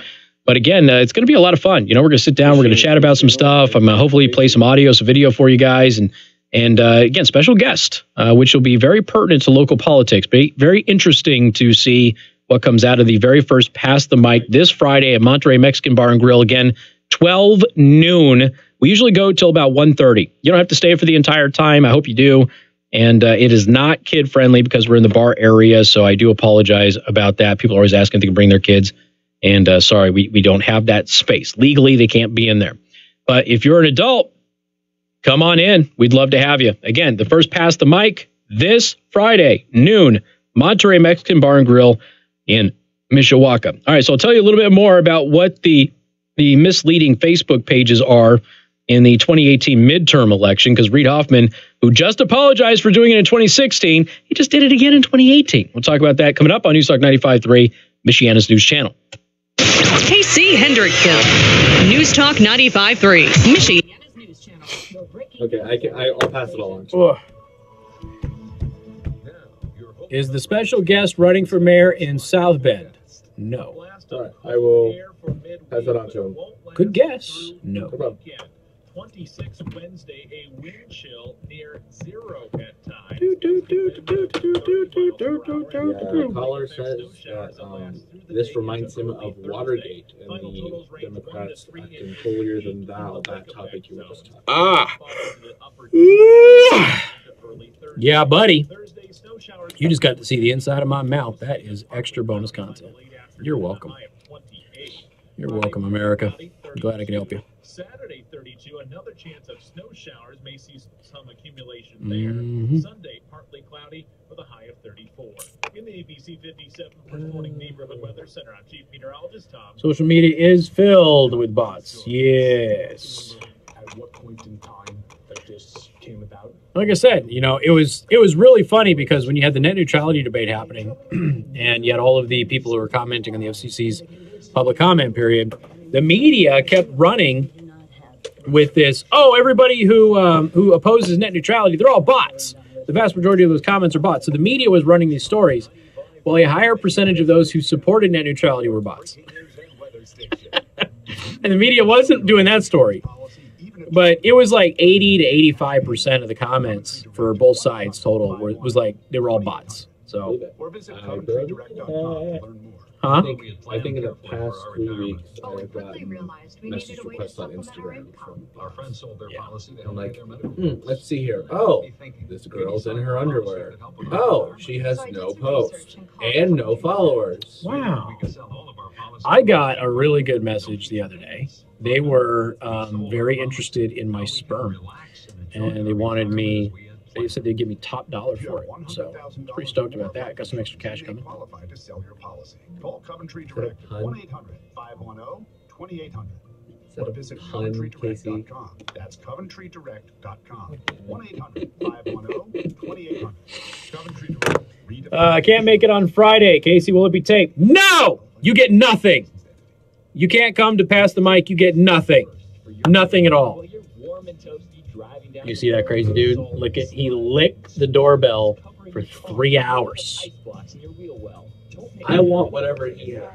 I mean, dude was high as a kite. 33 or 34-year-old guy. They found him. High as a kite. Licking the doorbell from some stranger's house. All caught on their ring. Thank God they had a ring, right? 3 hours he licked the doorbell.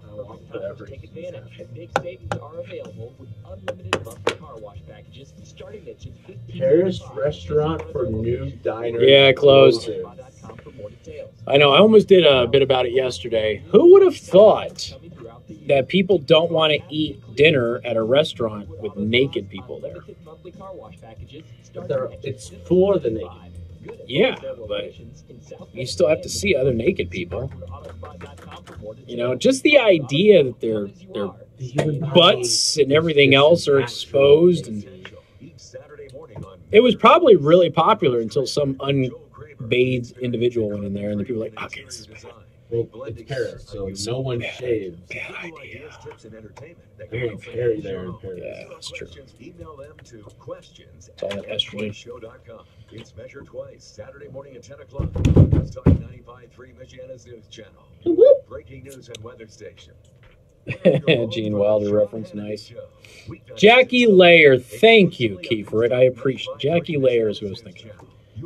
And she was genuinely like the nicest person in the world. She was awesome. I miss her. She's in Jersey now. So she's from Jersey, so she got a chance to go back home. Oh, good for her. Now, in other news, Jersey really sucks. I think it's because they have a bad governor. Maybe.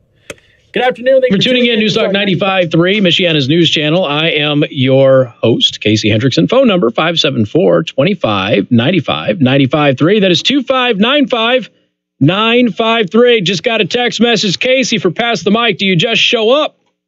Yep. You need no tickets. So just show up. We got plenty of room. Don't worry. We've got some overflow available if need be, and we can always move some things around and bring in some chairs and things like that. So we usually fill it up, but we have never had to actually turn anybody away. So don't worry about it. Just show up. And if we get to a point where we have to turn everybody away, I will go outside in the snow and I will chat at you in the snow if I have to. Baby, it's cold outside. That's right. I wish I knew the lyrics to that song. I keep wanting to get to the second line, but I don't know the lyrics. Probably because the song is terrible, and I'm only supporting people listening to it because it irritates leftists. But other than that, it's a terrible song. Casey, price of gas, $1.92 West Side, South Bend. Awesome. There's still a couple of places where it's under $2, and you should probably get those now because they're expecting it to go up. There's a couple of places where it's like $2.20, $2.25 right now. So if you see something that's under $2 a gallon and you need gas, do it. Just get it while you can because it's going to hop back up in just a little bit. Okay, so we're talking about Reid Hoffman. Now, Reid Hoffman, again, funded for the 2016 election. He funded the Democratic Party to create fake Russian bot Twitter accounts to follow Judge Roy Moore in the Missouri Senate election. The media attacked Roy Moore for having all these Russian bot accounts following him and things like that. He told the media that it must be the Democrats doing it. He blamed them, and it turns out he was right. It was the Democrats doing it. But now we have found that Reid Hoffman did the same thing for Facebook pages leading up to the 2018 midterm elections. American Engagement Technologies, AET, which was founded by a former Obama administration official, Mikey Dickerson, bought ads for two Facebook pages, The Daily Reel and Today's Nation, encouraging Republican voters to stay home in the midterm elections. How many times have you heard me say that anytime you have Republicans out there saying, I'm just not going to vote for anybody if they're not going to do what I want, those are the people who want Republicans to lose. Okay?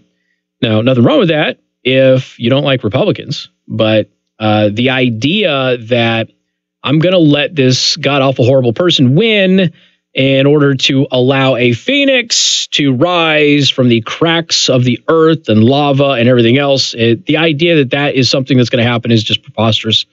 And you're doing incredible damage to your district, to your country, whatever, if you're voting for genuinely awful people in an effort to spur the ascension of somebody who's not awful. And most of the time, those are people that are just doing it because they actually want Democrats to win, and probably because they're Democrats. Both pages appear to be designed to give the impression that they were operated by frustrated conservatives rather than by Democratic operatives. Oh, man. American Flag. I think another publication. Was it American? What was it Bill Kristol's organization? Hold on a second. What was that? Just shut down. I don't know. I can never remember it. I'm looking it up here.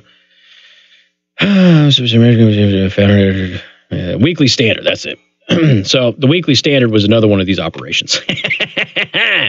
Long ruined joke, but funny nonetheless. Both pages appear to be designed by conservatives, or the impression that it was done by conservatives. They weren't. They were funded by Democrats, created by Democrats to trick conservatives to stay home. The American flag adorned pages encouraged conservative voters to either stay home in November or vote for Democrats to punish Republicans for being insufficiently conservative. Other ads called polls predicting a blue wave in the 2018 election unreliable and downplayed the election's importance. Okay. So now, and the blue wave was unreliable, but this is the thing. By the way, anybody else notice that they had to appeal to conservatives by using patriotic imagery? Just going to let that sit with you for a second. If you're a liberal group and you really want to trick conservatives, you use patriotic imagery. Again, I know it's Wednesday, so I'm just going to let it sit with you for just a minute. To trick conservatives, we've got to pretend to be patriotic. Okay. The misleading ads collectively garnered millions of impressions on Facebook. Hoffman, co-founder of LinkedIn and an early investor in Facebook, previously acknowledged funding AET after both he and a group came under fire for running a self-described false flag campaign during the 2017 Alabama special election. I thought it was 2016, but that's right. It was a special election. My mistake. That information campaign was intended to falsely link Republican senatorial candidate Roy Moore to Russian influence operations or Russian bots. Okay. So he's still doing it. The guy's still out there and doing this stuff. This is why I'm always advising you to not allow certain people who come out of nowhere or certain websites who come out of nowhere during an election to ascend and all of a sudden be relevant. Okay. There are people who have been in politics and have been out there in social media doing their talks, doing their posting, doing their writing and all of that stuff. They've been doing it for years. And it's okay if there's some new people that break through. Don't get me wrong. But there's always this rush of new people who have not been involved in politics to all of a sudden anoint brand new people that nobody's ever heard of before to positions of leadership in their respective parties. And that happens a lot on the political right. And a lot of those people, folks, are not ideologically aligned with you whatsoever. And unfortunately, the damage gets done and people don't realize it until after the election is over. This is the case with these particular Facebook pages and social media websites. All right. Thank you for watching. Thank you for listening. We do appreciate it. Hannity's coming up next. You have a wonderful night. We'll see you tomorrow. Hi, this is Dwayne Miller with the troops, and it turns out he's a pretty popular guy, which naturally has the media irritated. I'm Casey Hendrickson, and this is the Fake News Flash. At ASDefense.com, we were already selling the best knife brands in the world when law enforcement approached us about making them a knife. And so the ASD Centurion was born. Centurion is made of tough D2 tool steel, has a full plain edge, and fully serrated spine. It's like having two knives in one. Centurion also has a gut hook, skull crusher, and storage inside the handle. Get your ASD Centurion today at ASDefense.com. That's ASDefense.com. When the commander-in-chief, President Donald Trump, visited troops in Iraq and Germany the day after Christmas, it turns out that the members of the military really appreciated it, like a lot. So much so, they signed up to have him autograph their Make America Great Again hats. This led CNN, the Washington Post, and the New York Times, among others, to say photos of U.S. Army and Air Force personnel having those Make America Great Again hats were violating the UCMJ, the Uniform Code of Military Justice. They made their claims because the military does have a policy against active duty military personnel from engaging in partisan political activities. What the media ignores is that the president is not actively running for a campaign. He's their commander-in-chief, and they're allowed to like him. The U.S. Air Forces Europe issued a statement making it clear that the troops at the airbase did not break any rules by bringing their own hats for the president to sign. The United States Army issued a similar statement and squashed the media's false narrative. I'm Casey Hendrickson, and this has been your Fake News Flash. Roy Morris from Alabama. Sorry, I don't know why I was thinking Missouri. Oh, did you say Missouri? I didn't even know. I did. Yeah, I don't know why I was thinking Missouri. I don't know where that came from. That's 3 mistakes this week. Damn. Well, that's what happens when I take vacation, people. Ugh. You got it, Al.